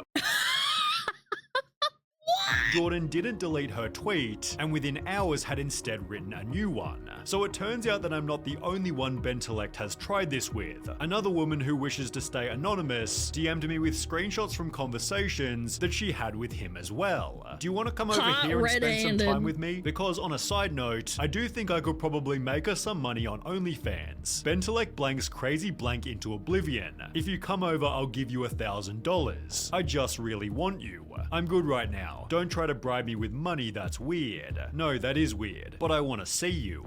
This guy wants to smash so bad, bro. This is so weird. Ben then followed this up with some messages via text, and when eventually rejected, he was totally disrespectful. One day later, Jordan tweeted, what did he say? Hold on, I didn't read it, it was too fucking fast. Was totally you know, if you wouldn't have texted me so really calling me a flake after one day of not texting, you might have stood a chance. I could see why you're single now. Goodbye. Yeah, whatever. Go fuck yourself. Says the girl who's trying to make an OnlyFans. Good luck. I love this. Like, babe, you're so hot. You do OnlyFans, but when she rejects you, you're like, you're just an OnlyFans hoe. Like, at least be consistent, you dumb bitch. Disrespectful. One day later, Jordan tweeted again, we got another DM from another anonymous woman, which read, OMG, I've dealt with Bentelek too. Actually, he's bothered a lot of women. I don't have any screenshots from our 3-day hangout, but he told me he loved me and asked me to move in right away. Oh my god. This is how you know it's like fame getting to his head and then being like, oh my god, I need myself a woman. I need pussy right now. I started pushing back that it was too much, and he flipped out on me. It was days after I was cheated on, and he was like, I don't want to talk about your feelings. I want to talk about us. He also drank 2 1.75 liquor bottles of mine in a day. He's an alcoholic and needs to seek help immediately. Ironically, Ben had claimed in the past there wasn't much his audience didn't know about him. I usually put a lot out there. 1.75? 1.75? 2 1.75 liquor bottles of mine a day. Yeah, that's alcoholism for sure. Yeah, you need help. Social media, so I don't think there's a whole lot people don't know. Which might explain why he initially denied the allegations. I've recently been accused of some heinous actions and would like the opportunity to share my disgust at these accusations. I'm a firm believer in the rights and equality of all humans, including women. I grew up in a home with 3 sisters and no brothers, so I learned very early of the importance, power, love, and abilities women have. They deserve to be cherished and uplifted and treated with respect, and that's how I live my life. life. The evidence, however, only kept on coming from more and more people. Shut up and quit wasting people's time, you stupid blank. If I recall, I told you I didn't want anything to do with you. Just shut up and go to bed. Sounds like you need some anger management help. Be careful who you say that to, Maria, because there are people who really need help with that. Super disrespectful to say that to somebody, and also a very basic thing to say. There's a reason you've been single for this many years, and it's because no one wants you and no one gives a crap about you because you aren't anything. You're not fun, you're boring as, so shut up and get out of here. Basic ass boring loser. Man, that is some essaying. Holy shit. Oh, you're such a stupid bitch. You want to have sex with me? Well, you should fucking kill yourself. Bentelex's Q&A history had suddenly aged like milk. Petty things drive me crazy. I'm a very upfront person. I don't like petty. I don't like grudges. I don't like things like that. I just don't do those things. So when they come my way, it's kind of like does not compute. Like I don't really know how to deal with it. Although this one was even worse. If a guy is too nice to a girl, that she's gonna probably friend zone him. My thing is it's 60-40. 60% of the time nice guy, 40% of the time you gotta be who you are. You can't be just like, you know, giving it all, being a total simp and all that stuff. After 3 more women came forward, Ben gave in and apologized. There's a lot being said about me on the internet right now, and I just wanted to clear the air. I want to say to any girl who I've been rude to, whether through text or in person, that I'm sorry. I understand. I cannot believe there's people out there who have everything like handed to them like on a silver platter. Like the guy was making like decent money off of like TikTok and shit, probably had like a decent amount of like money coming in every month. And he just pisses it all away because he's just so low IQ and he gets shit handed to him. Chat, don't ever listen to people who say, oh, people don't get things handed to them. They worked really hard. Yes, they do, man. Yes, they do. It just sometimes it takes a while for things to like unravel and explode. For them to like piss it all away, essentially. It can happen. It does. Happens every day. Imagine being handed to could never work. Work for corpo again and you can't control your insult tendencies. Dumpster IQ. Yep. Took the words right out of my mouth. And that me being sorry does not excuse that kind of behavior. I will continue to work on myself. So stupid. And do better. With comments disabled and a caption reading onward, it seemed Ben was trying to return to normal. Although judging by comments such as finally a legitimate reason to hate him, the internet wasn't ready to let this happen. When you invite an OnlyFans model to your non-existent podcast, but then they say they don't want to hook up with your creepy, desperate 34-year-old self. Yeah. He's 34? Oh my god. I thought he was like straight out of college, like 21 or something. Yes. YouTubers covered the drama in Bentelex's classic style. I knew Bentelek was trash the first time his videos appeared on my FYP and I blocked him, so there's no surprise. While his notable quotes were changed to subtly include "You're killing me, gorgeous." Penguin Zero's video gained over 10 million views, while Nick is Not Green was also given the last laugh. Bentelek put his Twitter on private as his TikTok growth completely vanished. His YouTube statistics followed a similar pattern, and as of more recently, so did every other method he used to make money. Asmon's 34. He's been doing this for like 10 years and we've yet to find anything like remotely weird that he's ever done, like posted publicly. Everything weird he's done is public, like not showering or looking at OF girls' titties, like that. He's not hiding that shit. He's not. Bentelex's merch site has now been totally wiped, while the website linked to see his secret merch is also now disabled. Bentelex's Cameo has just 28 reviews, the last of which being from before he was even exposed. Ben doesn't seem to do any sponsorships, and his YouTube isn't exactly popping, making you wonder why he's even still uploading. Well, Ben has recently resorted to just blatantly reposting his old most popular TikToks, and with a short from a couple of days ago reading, "This channel is now for random content," it seems as though Bentelek has basically lost everything. Looking at OF girls' titties not weird? No, I'm not saying that, but like it's kind of funny. Like if someone pulled that up on stream you would be like, oh man, this guy's weird. Oh, what's he doing? But if Aspen pulls it up and he acts like it was nothing, it's hilarious. Yeah, clapsies! Clappies, clappies, clappies. Time for him to get a real job. Yeah, he better get like a job, fucking making pizzas at Pizza Hut or something. Mother fricker. Do do do do. Woo! You're killing me, gorgeous. I don't know, does that beat beautiful Alana Fuda Queen or something? What was that guy that said that? What did he say again? I was like, my beautiful Fuda Queen, I hope you're having a wonderful day. And I was like, yeah, thanks, bro. Nosebleed intensifies. Miss, I must inform you that this ridiculous amount of bitui you possess on your body should be illegal. Nosebleeding intensifies. God, that is so good. I don't want to remember that guy. Oh, come on, man. It's not that bad. You need to pee, though.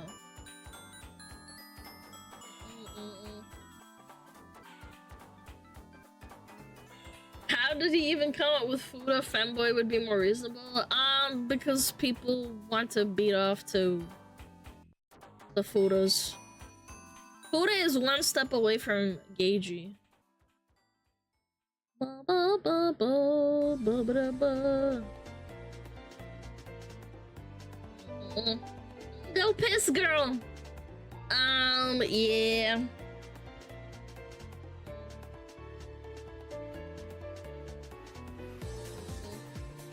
I think it's time for piss. Okay, I'll be right back.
Muh. Muh. Muh. Muh. Muh. Ugh. Alright. Time for a Wendigoon video! What the fuck was that? Hello?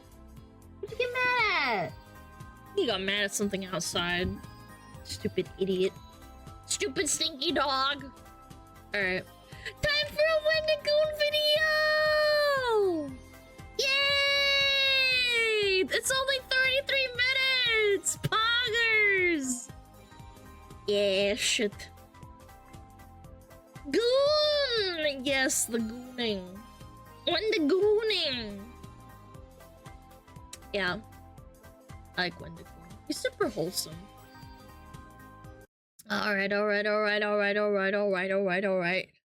The cheese conspiracy! The Got Milk campaign? 33 minutes of gooning? Guys! Alright, let's learn about cheese. I love cheese. Love it. The government is hiding billions of pounds of cheese in hidden caves underneath the United States that it is selling off by manipulating our advertising and education systems to our detriment in order to turn a profit. I totally believe that. You think the government wouldn't do that, but I totally believe the government would do that. Have you seen the things they have done and it's public? Absolutely. And also, welcome to Wendigoon. Today we're going to be looking at a conspiracy theory that dates all the way back to the 1970s, and as mentioned, involves secret government cheese tunnels and manipulation of advertisements and education system for their benefit. While there is... I have to preface this, I do know about them not burying, but putting in tunnels in Italy to, like, hide Parmesan wheels of cheese. That's real. You can do that. I bet you the American government does that. Some theory crafting here regarding the motive for these actions. Most of it's just plain and recorded out in the open, so conspiracy theory is a bit of a stretch. It's mostly just talking about something very weird and shady that the government does. I've known about this story for a long time, but I haven't covered it because I have a rule for myself that if the topic does not involve death in some way, I don't want to cover it. Call it a morbid fascination, but I just think that when something is literally life or death, it just becomes more interesting. No, that doesn't mean someone has to die per se in every topic I cover. Death just has to be on the table. Like, okay, that's a pretty cool rule. I did not know that was part of his like rule set.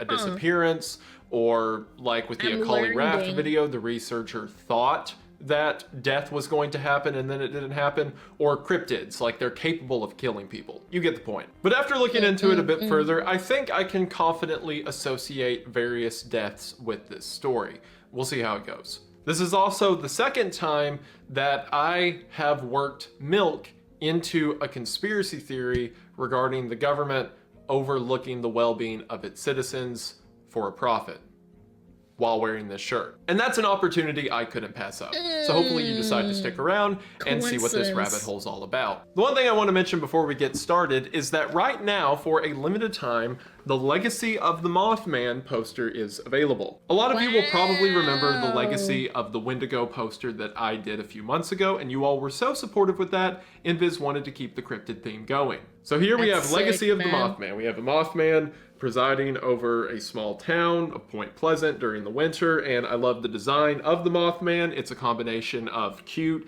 and creepy, and I love the guy with the flashlight, and I love the mountains. I love everything about it. They did a fantastic job on the design. The poster is available in 2 sizes at the link in the description. It will only be available for probably another week, if that, and then they're gone forever. So if you're interested, get in on that while you can. Thank you so much to everyone who has already purchased one, and so much to those who sold out the signed copies in under 5 minutes. I can't even wrap my head around that. It really does mean the world. Thank you all for the support you've shown me. It allows me to do more crazy and weird what a steal, chat. If you support Wendigoon, check them out! Stuff like this. So if you're interested, check it out in the description. It means a lot. And before I just cause unneeded psychic damage by ruining your perspective of childhood cafeterias and commercials, let's talk about something that can actually help you for a sec. Not that I don't want to hurt you, but we have to keep it balanced. Before I continue with information that's going to have absolutely zero positive effect on your life, let's talk about something that can actually help you. Like today's sponsor, Aura. I'm sure we've all used our name, email address, and password across the internet without really thinking about it. And while it can certainly be convenient and fun to throw your personal information onto the web, it's also dangerous. He's a funny guy, I mean, recently chat. AT&T released that over 73 million people had their information just dropped onto the dark web. And everything they recommend to keep that from happening, like strong passwords, monitoring your account activity, and fraud alerts, are all taken care of by Aura. Aura will expose data brokers that are using your information and send them opt-out requests on your behalf. Anytime you use your info online, there's a chance that some of that information can fall into the hands of telemarketers or scammers or junk mail listers or what have you. And the data brokers that hold that information are legally required to let it go if you ask them to. However, the process can be very tricky and convoluted because that's what keeps the scam going. But now Aura is here to do the hard part for you. Because not only will it automatically scan the internet to find if any of your information's in the wrong hands, but with the press of a button, they'll send an opt-out request on your behalf. Not only does this make your information more secure, but it also opts you out of things like telemarketer calls or junk mail lists, or it even monitors your email and passwords to see if they were part of a data breach, and gives you advice on what to do from there. In preparation for using Aura in an ad, I ran a check on my email, and lo and behold, some of my information had fallen into the wrong hands, and Aura helped me get that cleared up. So they've already got my vote. On top of that, the Aura app has a VPN, a password manager, real-time credit and identity theft monitoring, and malware protection. That's why. The Aura app even has family tools like monitoring screen time or preventing harmful websites from popping up. Aura is pretty much every internet safety tool you could ever need in one app. The internet can be fun and important, especially when you use it to watch a college dropout talk about cheese tunnels. So have Aura put your mind at ease and let them worry about all of the bad, that's got nothing so to do with it, man. Back to what's good. And speaking of good, there's never been a better time to get in on this offer. That's because if you head to the link in the description at aura.com/Wendigoon, you will be able to try Aura for 2 weeks absolutely free. That is right. Get Aura for free for 14 days. Wow. Sadly, you're probably going to be amazed by all of the information of yours they find just floating around on the web. But you can get that taken care of and see if Aura is right for you again at aura.com/Wendigoon to get in on this incredible internet defense tool today. Thank you all so much for watching the ad. Thank you so much to Aura for sponsoring the video. It really does mean the most. Hope you all check them out. Link is in the description, and we are back to the video. We are going to go ahead and get into it, but as always, thank you for watching. So the reason this conspiracy and cheese caves and all of that exist in the first place is because of dairy. Dairy for the past several centuries has been an incredibly important cornerstone within the world economy. Not only are dairy products like milk and cheese bought and sold in massive quantities across the world, but typically the farmers who are responsible for dairy production are also responsible for several other aspects of food production as well. So not only are these farmers important because things like growing crops or raising cattle tends to be the first step in an entire ecosystem of consumption, but because if those farmers don't do well, then the trade routes that move the product doesn't do well, and the marketplaces that sell the product doesn't do well either. That's why there was such a big deal when COVID happened. When the chain supply got disrupted, oh my god. Because of this, it's normally in the government's interest to make sure that first-level producers like farms are doing okay. And this is the very concern that arose during the Great Depression in 1933. In 1933, FDR, under his New Deal, created something called the Commodity Credit Corporation, or the CCC. The purpose of this corporation was to monitor and manage various important markets within the United States. Now, the CCC did a lot of stuff around the... Ah, shit. Did we get ads? Damn it! Are we out of snoozes? Oh, we are. Fuck. Oh, well. What you gonna do? Chat, what's your favorite cheese? Mine is Gouda, probably. Or Edam or Emmentaler. EU cheese? Okay. I'm gonna fucking ban you. Gouda! That's a Gouda choice. Thanks, man. Red Leicester. I find Red Leicester's kind of sharp. Housemaid kind? That doesn't... Man. Just answer the question, motherfucker! What kind of house-made cheese? Mozzarella? Provolone? Pepper jack, smoked Gruyere, blue cheese, tasty. I like blue cheese. Blue cheese is tasty. Some people don't like it, it's too sharp. Okay, ads are over. 3, 2, 1, boom! Depression era that is important historically, but for the sake of our story, we're concerned about its going-ons in 1948. See, initially the CCC was just a corporation that was set up by the government, and even though it had assistance and oversight from the government, it was technically its own thing. That wasn't until in 1948 when it became a wholly federal entity, meaning that what operates and appears as its own corporation that just has the better interest of farmers in mind, when you go digging, its CEO is the Department of Agriculture. That in itself is nothing new. There's plenty of companies that sort of operate autonomously and are kind of extra arms for the United States government. Well, in 1949, the Department of Agriculture gave the CCC permission to buy excess dairy off of farmers. So why would the government need to do this, right? Well, let's think about it.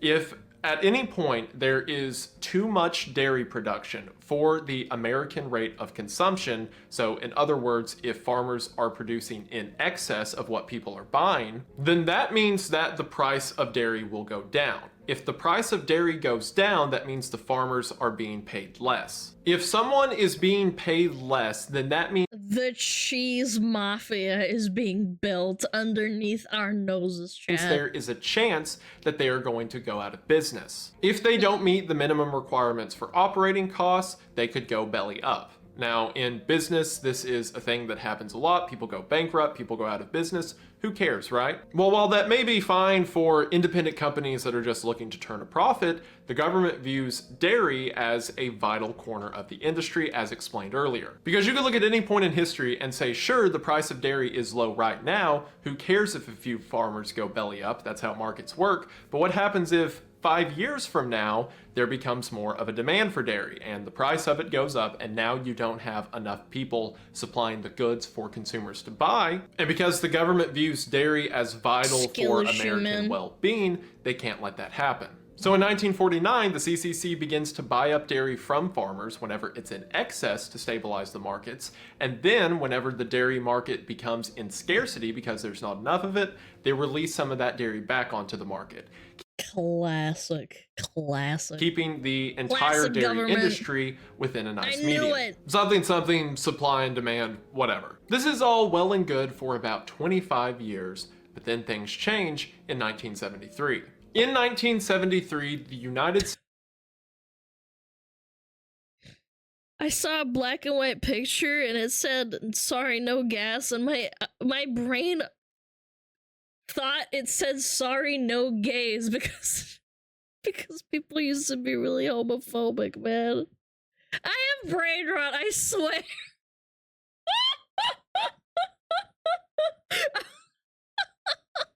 States ran into an energy crisis. The whole energy crisis is an interesting story in its own right, but the short version is a lot of stuff runs on electricity and oil, and we were having trouble getting both of those. It sure is a good thing we lucked out of some very diplomatic negotiations in the Middle East, am I right, boys? Where the energy crisis relates to our story is, again, because of all those supply chains and markets I mentioned earlier. A side effect of the energy crisis was the price of dairy rose by about 30%. This is getting into the danger zone of people from low-income housing no longer being able to afford dairy, and that not only affects that individual's livelihood and health, but as mentioned earlier, if people aren't buying, the whole market does bad.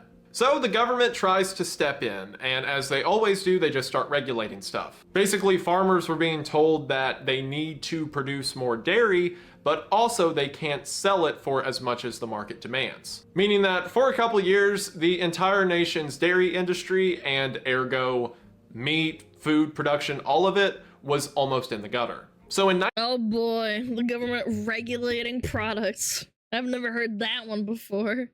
Yeah. 1977, Jimmy Carter promised to pour $2 billion into the dairy industry to once again artificially... Wait, that looks like Obama. He looks like Obama. Am I stupid? So in 1977, Jimmy Carter... He looks identical to Obama. That wasn't Obama. No, I'm serious. He looks identical. That is Obama. Wait. What the fuck? Why did he say Jerry Carter then? I'm so confused. Alana's being racist. Shut your mouth. Shut your mouth. I knew that was Obama. I'm just confused. I was like, he said Jimmy Carter. Promised to pour $2 billion into the dairy industry to once again artificially sustain its success over time. Because if it goes, a lot of other stuff goes too. What did that $2 billion go to, you may ask? Well, Jimmy Carter said that any excess dairy that is produced by dairy farms would be bought by the federal government. See, the Department of Agriculture, through the CCC, had been buying up dairy for years now. That was nothing new. However, before, the amount of excess dairy that was bought up was a strategic amount to make sure that there's enough scarcity to keep the prices up enough to keep the farms running.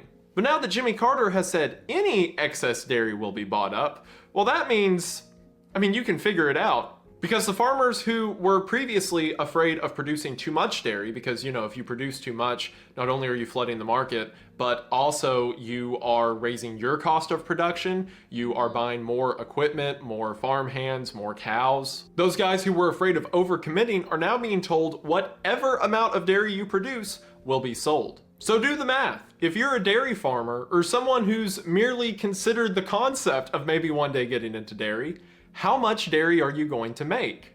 That's right, as much as you possibly can. And yes, while this did fix the rising prices of dairy, it created an entirely new problem: too much milk.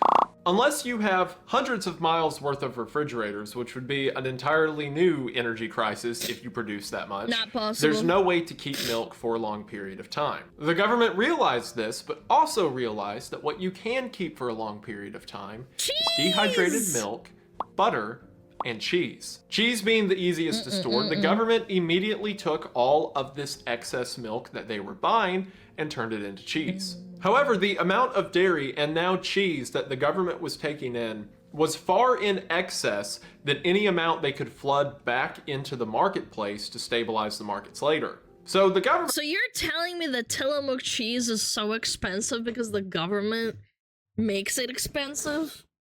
Motherfucker, I knew it. I shouldn't be paying like $5 a block of cheese. But just had to keep buying cheese and holding it. Where did they put the cheese, you may ask? Well, pretty much anywhere they could find it. They used old warehouses, old bunkers, old food storage facilities. The largest facility and the most famous one that this video is titled after is near Kansas City, Missouri, near Interstate 435. There was an underground limestone cave that was naturally cool all year long. So they turned it into a giant cheese storage facility that holds hundreds of millions of pounds worth of cheese. And you're telling me this isn't, like, how is this not a conspiracy theory? They have the cheese there. Like, what do you mean? Like, why not give it to, like, homeless people or something? I don't know. At a 36 degrees Fahrenheit temperature, and yeah, they just leave giant wheels of cheese in there. And hundreds of millions of pounds is not an exaggeration. By most estimates, around 1980, the government had stored about 500 million pounds of cheese that it couldn't do anything with. Not only that, but the incentive to overproduce never went away because the government was still buying up anything in excess. So they didn't just buy a massive lump of dairy and henceforth cheese during the energy crisis, they were still buying it up for years and years. Now, the whole underground cheese cave stuff was kept mostly out of the public eye and just known by people, you know, in the know at like the Department of Agriculture and stuff. That was until December of 1981. It was then on December 2nd of 1981 that John R. Block, Secretary of Agriculture, showed up to the White House with a moldy block of cheese. He held it up to reporters and said that there are 60 million more of these that the government is doing nothing with. This spurred a lot of commotion about government wastefulness from journalists and Americans alike. So later that back when they used to question the government. How well guarded is this cheese? Can you imagine your job in the military is to guard the fucking cheese bunker? Can you imagine you come home to your like wife and kid, you're like, Dad, what did you do today? I guarded American cheese in the cheese caves. I made sure they're like safe and sound, son. same month, President Ronald Reagan said that the cheese would begin to be moved into government welfare programs. Initially, Reagan committed to sending 30 million pounds of the cheese into welfare programs, but eventually like 300 million pounds were sent out. And you may think, oh, well, that's like over half of the cheese supply. Keep in mind, the government is still buying cheese as they are sending it out the door. It was incorporated into the Temporary Emergency Food Assistance Program and has forever been known as government cheese. Government cheese is referenced in a lot of American culture, from songs to stories. Some people look at it fondly, like people remember when they were a kid and would eat, grilled cheese sandwiches with it. Other people view it harshly, that it was a sign of poverty, what have you. Either way, most people don't know that this government cheese program that ended in the 1990s actually came from this entire weird series of market control that I've mentioned up till now. Aside from that, the government continued to buy up dairy from farmers until around 2014 when the program ended because the markets kind of figured themselves out. And you may hear that and think, oh, okay, does that mean that they ended up giving away or running out of all of this excess cheese? No, they just like have an infinite supply by taking little chunks from the farmers. Like, what are we doing, man? No. Those same storage facilities that are now managed by the USDA, rather than having 500 million pounds worth of cheese in them, now have somewhere around 1.4 billion pounds of cheese in them. What the hell is going on? The last time the Fort Knox gold was inspected was 1974. What if it is all cheese? Yep.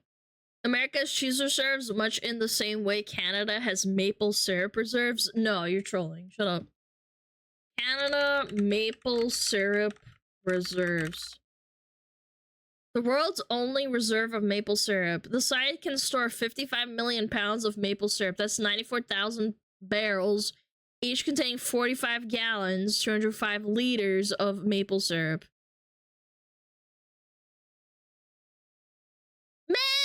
North America sucks! Why are you so greedy? Wait, is there Swiss cheese reserves? Is there such a thing?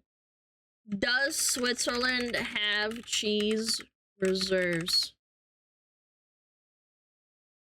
Doesn't look like it. I'm Googling it. I can't find anything. Not like maple syrup and cheese reserves from America and Canada. But in spite of that, the government isn't buying it up anymore. At least not to the same degree they were previously. They still buy it up for things like school programs or disaster relief funds, but not to the same degree or the promise of any excess as they were before. So why did the government quit buying it up all of a sudden? Why is 1.4 billion pounds fine when 500 million was a huge issue before? And perhaps most importantly, where did all the cheese go? And that's where we get into the conspiracy. Again, this isn't so much a conspiracy as much as it is a series of conveniences for the federal government. So put yourself in the federal government's shoes in the 1980s. The problem is that you are continuing to buy dairy from farmers. Well, you can't quit buying it because now the system has got large enough to a point that if you quit, there could be a market crash that could have repercussions across the entire economy. You can't throw all of your cheese onto the marketplace because that will that would actually unironically probably affect the world. will flood the markets, and what I just said will happen, but in a different direction. Effectively, the government has become a whale that is buying so much of the product that if the whale were to disappear, it could crash out the whole market. So the government scratches its chin and says, what if, instead of us continuing to buy it to this degree, what if we push that responsibility onto the American public? What if we stop increasing the amount of cheese bought and instead increase the need to buy cheese? Well, to understand how that happened, you have to understand something called a commodity checkoff program. Commodity checkoff programs are effectively brandless advertisement and marketing, sort of. Effectively, you have commodity. You're brainwashing them to consume cheese. That's smart. Within the United States, Classic like as mentioned with dairy, classic are important propaganda. to not only themselves, but the economy as a whole. So a commodity checkoff program is a system that increases the markets and buyers for a specific commodity. So in other words, you're not advertising a brand of something like meat or eggs, you're just advertising eggs or meat as a concept. The way commodity checkoff programs worked To be fair, a lot of other governments do that too, not just Americans. originally is farmers It's propaganda could in a send way, in money yeah. optionally as a sort of tax, and then the program would use that money to encourage things like the product finding its way into different markets, education around the product, etc. For example, there was a commodity checkoff program around pork. So the program would take money from pig farmers and then use that money to educate people on the benefits of pork, in whatever that means, to pay for pork advertisement, and to lobby with things like restaurants or food chains to put pork on the menu. With the whole I'm pretty sure I read somewhere a long time ago that there was a bunch of people from Sweden that wanted to sell salmon in Japan. And because Atlantic salmon that is fished in Japan has parasites in it, people in Japan had an aversion to it. So they couldn't sell sushi and other raw fish products that were from... Oh, was it Norway? Yeah, it was Norway, sorry.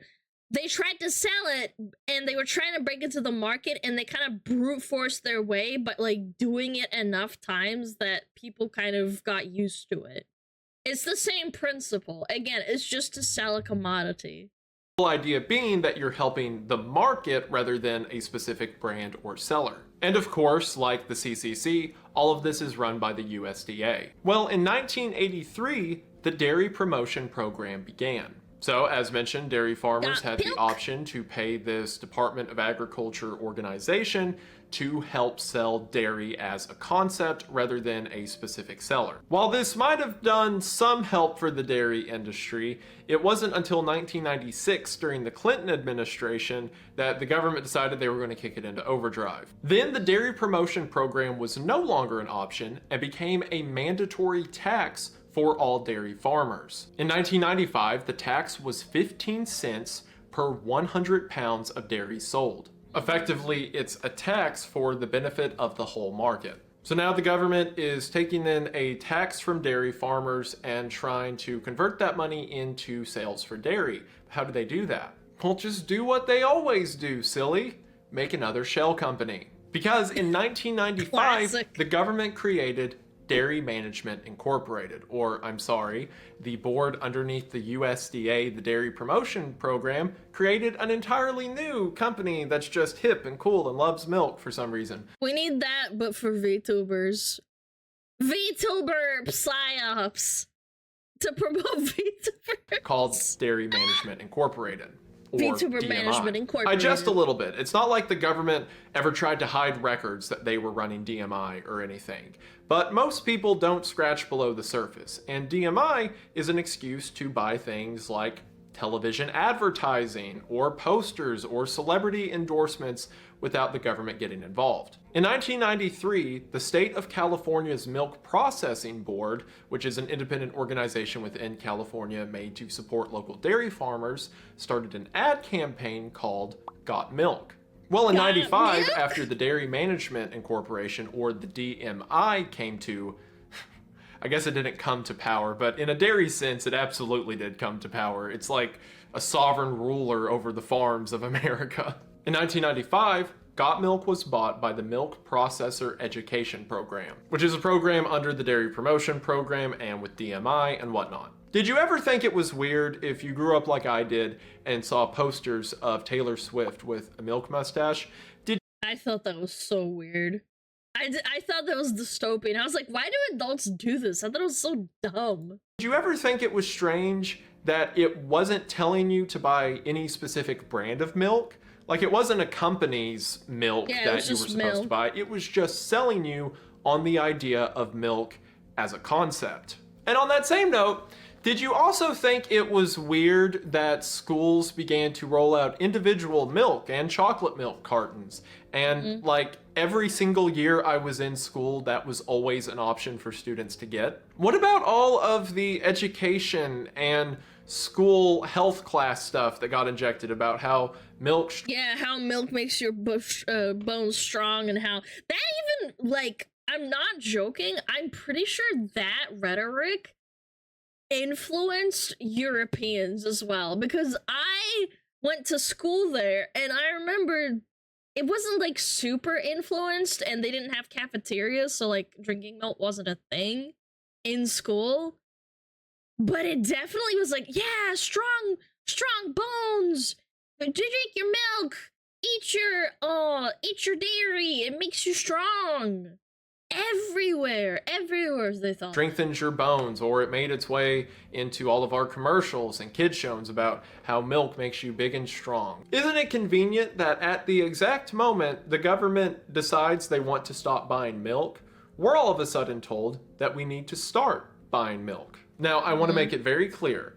I am not saying any of this to imply or suggest that milk is bad for you or you shouldn't drink it. It is infinitely healthier for a child to be drinking a carton of milk at school than for them to drink a soft drink. It is good for you, it does help with your body's development, but those are all coincidental to the government's actual goal. Milk was touted as a superfood because the feds needed someone to foot the bill.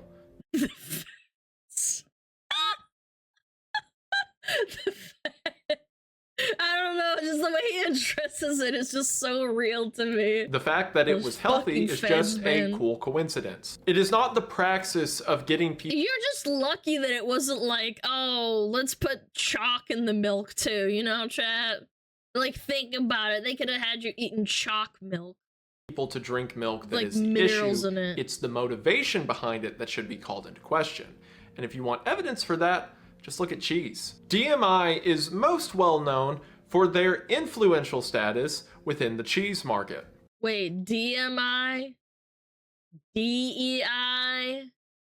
I'm starting to think there's a connection. So a lot of this money that goes into DMI from dairy farmers, as mentioned earlier, goes to effectively lobby cheese onto the menus of various restaurant and fast food chains. Author Clint Rainey, when writing for Bloomberg, described the DMI as, quote, the Illuminati of cheese, and also said, quote, a secretive government-sponsored entity putting cheese anywhere it can stuff it. DMI began to lobby with a lot of restaurants to put more cheese into whatever they were selling. And Wait! Yeah, stuffed crust pizza was not a thing for so long. Chat, I'm starting to think he's right. I didn't know about stuffed crust pizza until like maybe the mid-2000s or something. Yeah, I didn't.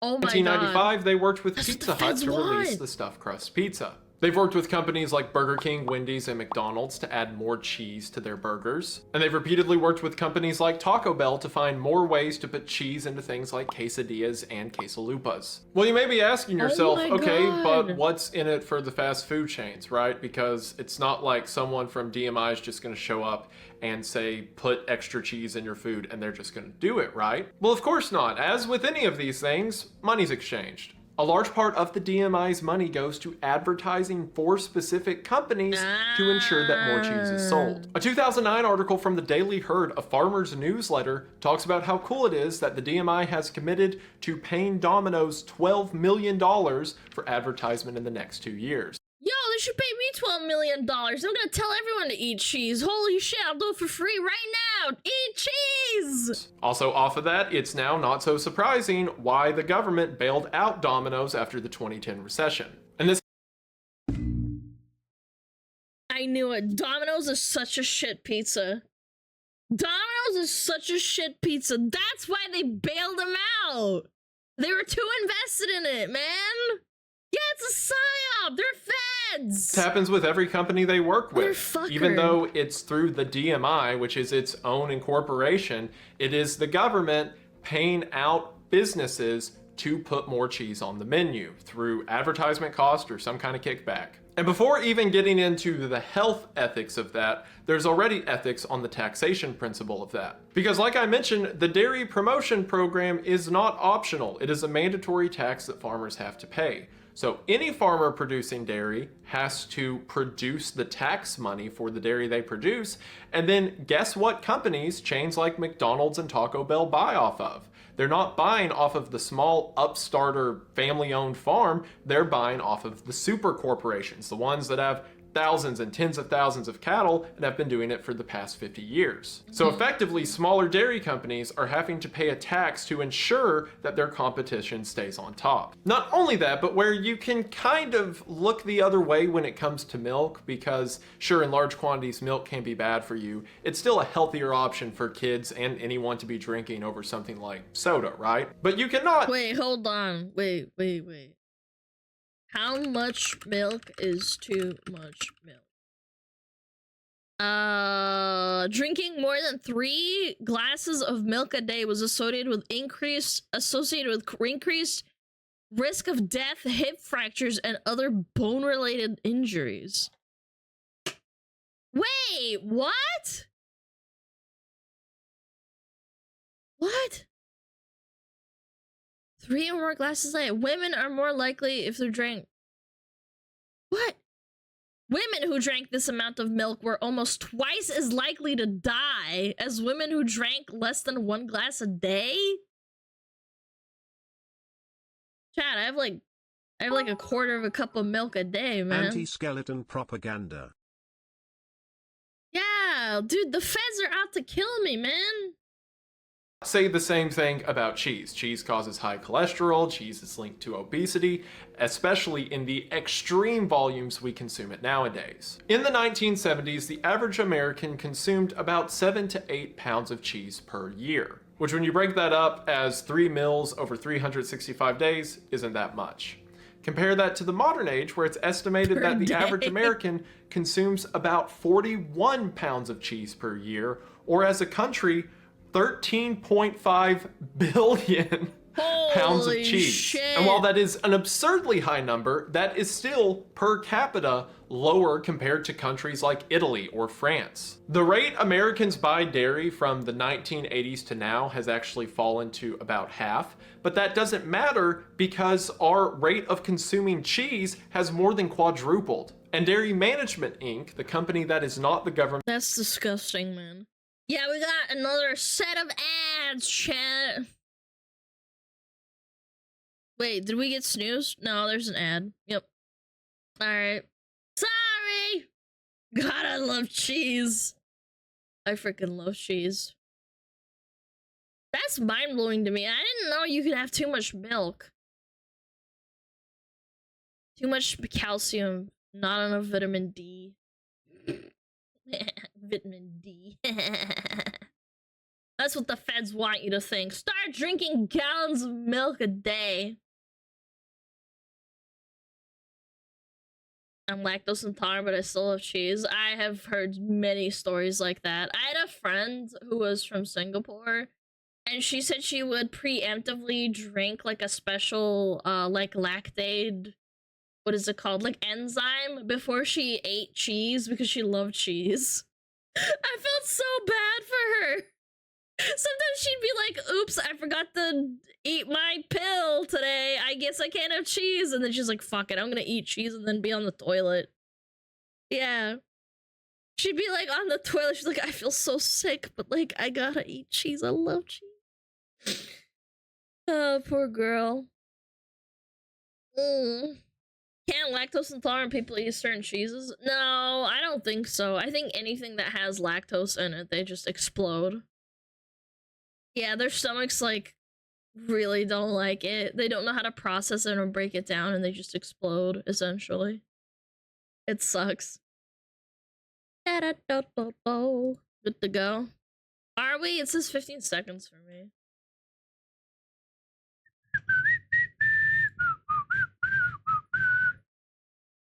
Ready? Okay. Alright.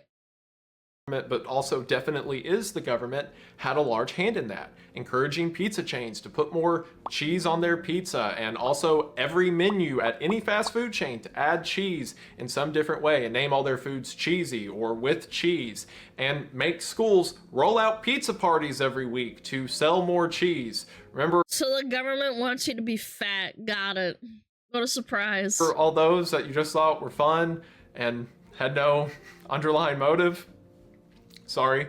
Remember how at the beginning of this video 500 million pounds of cheese was a problem, and now those same facilities have 1.4 to 1.5 billion pounds of cheese in them and it's not a problem? Well, that's because about 300 million pounds of that is actual government property used for disaster, school efforts, whatever. The other 1.2 billion pounds is cheese that is stored by the USDA for private companies. Meaning that what was once a problem of, oh, what are we going to do with all this cheese? We can't expect people to eat it, is now just a blip on the radar.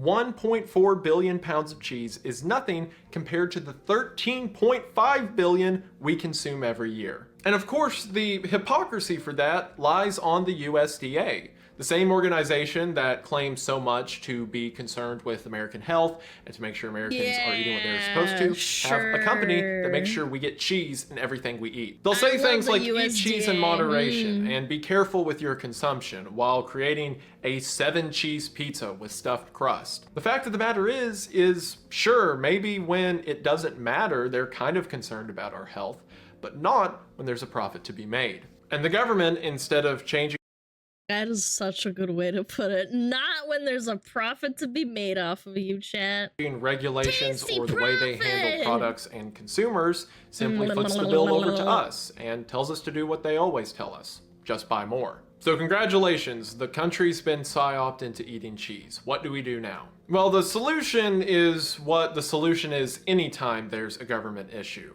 It goes back to you, the individual. Don't eat fast food, or if you do eat it, do it in moderation and try to stay away from things that aren't healthy for you. And while sure, the health of oneself always falls back on the person, that's not the motto that organizations like the USDA or the government as a whole are taking. They're USDA says cut saturated fat, but works with program to push cheese and Taco Bell! supposed to have our best interest in mind, but in praxis, that best interest yes, I love the government. Always exists as long as there's no money to be made. It's easy for us to look at the circumstance and argue personal responsibility and to just stay away from it, but fast food is cheap and easy, and the government knows that, so they know they will always have a population of those in poverty or those who are uneducated that they can throw their product onto. Because who cares if American obesity is at an all-time high as long as we don't have to worry about the whole cheese thing. And also, blah, blah, blah, high cholesterol obesity leads to heart attacks, stroke, death, and that is how I'm working death into this video. And at the end of the day, this isn't anything that I think is worth grabbing pitchforks over, right? The government had to hold up a part of the economy, and they didn't want to do it anymore because they needed the money for some other frivolous purpose. So they use kind of shady advertisement tactics, especially shady when it comes to kids, to pawn that responsibility off onto us. But again, we can simply choose to not participate in the cheesy gordita crunch, although we may dabble from time to time. And it's not like things like drinking. I've never had this. I've never had the cheesy gordita crunch. No, sorry.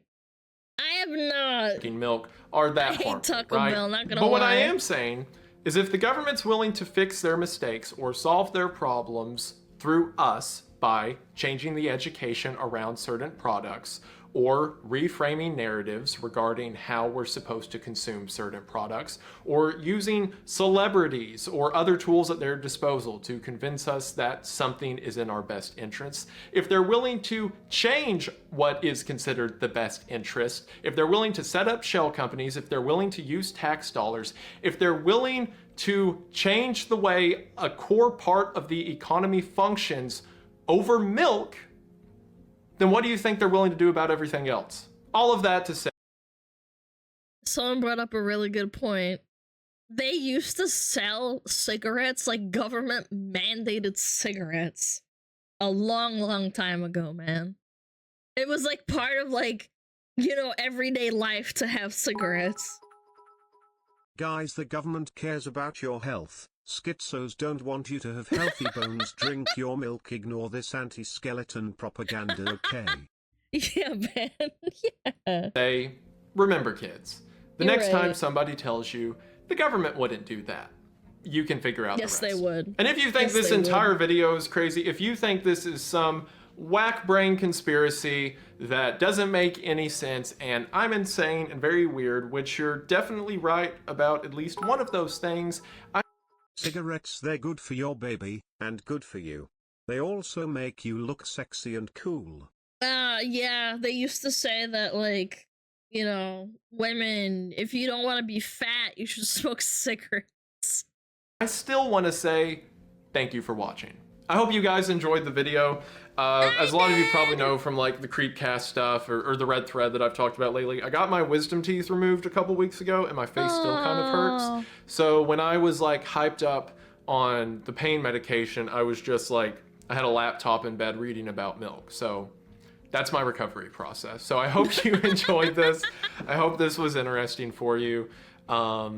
I know it's been a while since the last I've video. had my wisdom teeth removed too. Or like Sucks. this video was supposed to come out sooner than I originally thought, but again, face swollen and whatnot. So I finally feel able to sit down and record a video. And this was a topic that kept having rabbit holes. Like I dig and I figure out stuff about like the Got Milk campaign, and then there's a mention of DMI, and I'm like, what's DMI? And then that turns into the whole cheese thing. And that's where I found my connection to death. Cheese has absolutely killed several thousand Americans, no question about it. Hundreds of thousands. Yeah, this is just a chat. story that I thought was interesting, I thought was a little shady, and I thought was a good example of the government being kind of spooky. So hopefully you enjoyed it. Just a random, strange, off-topic video also about milk, which is now my second one of, which is weird that it happened twice. But thank you all for sticking around for this one. It means a lot. There's Creepcast and Red Thread on the way, Weird Bible, once a month as always. I'm trying to think if there's anything else. Once again, the Legacy of the Mothman poster is available at the link in the description. It will be here for a very limited amount of time, like less than a week, and then it's gone for good. So get in on that in the description while you can. Thank you to Aura for sponsoring this video. As always, it means the most.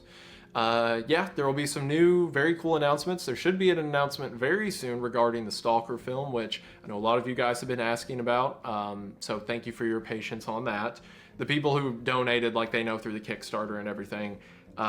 But for everyone else, announcement about that on the way very soon. Thank you all for your support with that. I believe that should do it for now, but I just want to say thank you for watching. I hope that you enjoyed, and I will see you in the next one. Bye! Bye! The government is the government is hiding billions of pounds of cheese. The government is hiding billions of pounds of cheese. Remember, cheese leads to diabetes, which leads to blindness, amputation, and possibly slow, painful death. Amputate these nuts with your mouth, loser. Ah. Very nice. Very good video. I love Sonic. Yeah, I bet you do, you little bitch. I love Sonic.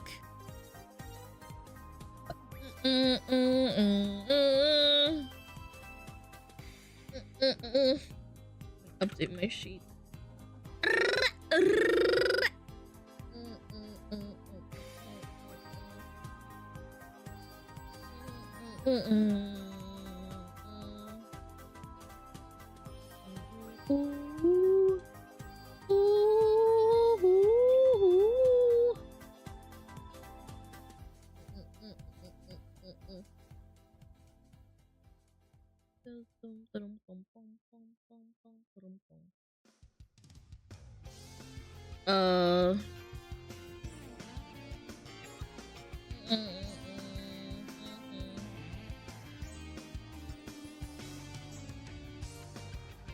Pew, pew, pew, pew, pew, pew.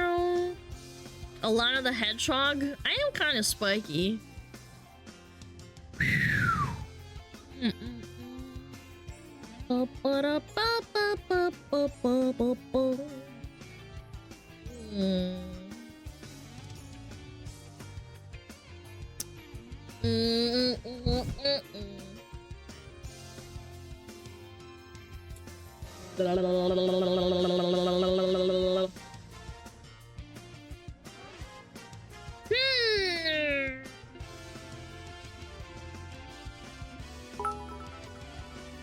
Remember guys, a Big Mac meal is $18.99, a gym membership is $15. Take the gym pill, crepe buff and crepe buff and crepe buff. Yeah, but going to the gym hurts and eating a Big Mac doesn't hurt. There's a difference, man. Oh jeez. La la la la la la la la la la la la la la la la.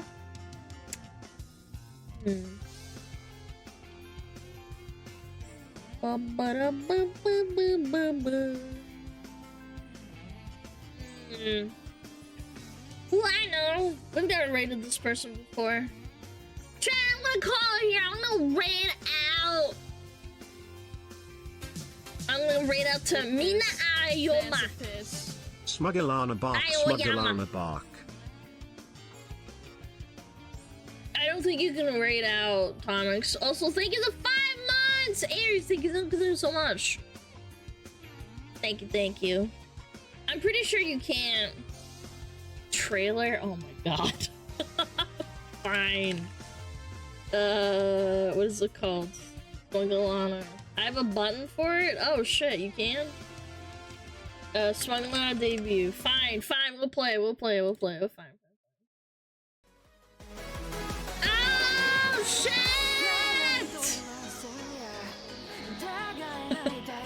Oh shit! Oh shit.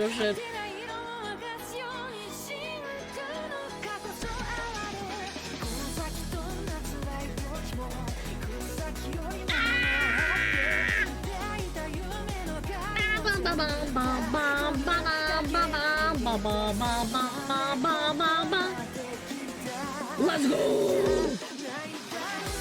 Yeah! No stream tomorrow! Guys, remember to stay cool, man. Stay chill. I'm gonna go and relax. It's gonna be my weekend. Thank you so much for watching. You guys are awesome. Thank you for everything. Yeah, I'll see you guys on Sunday. Treat yourself. I will.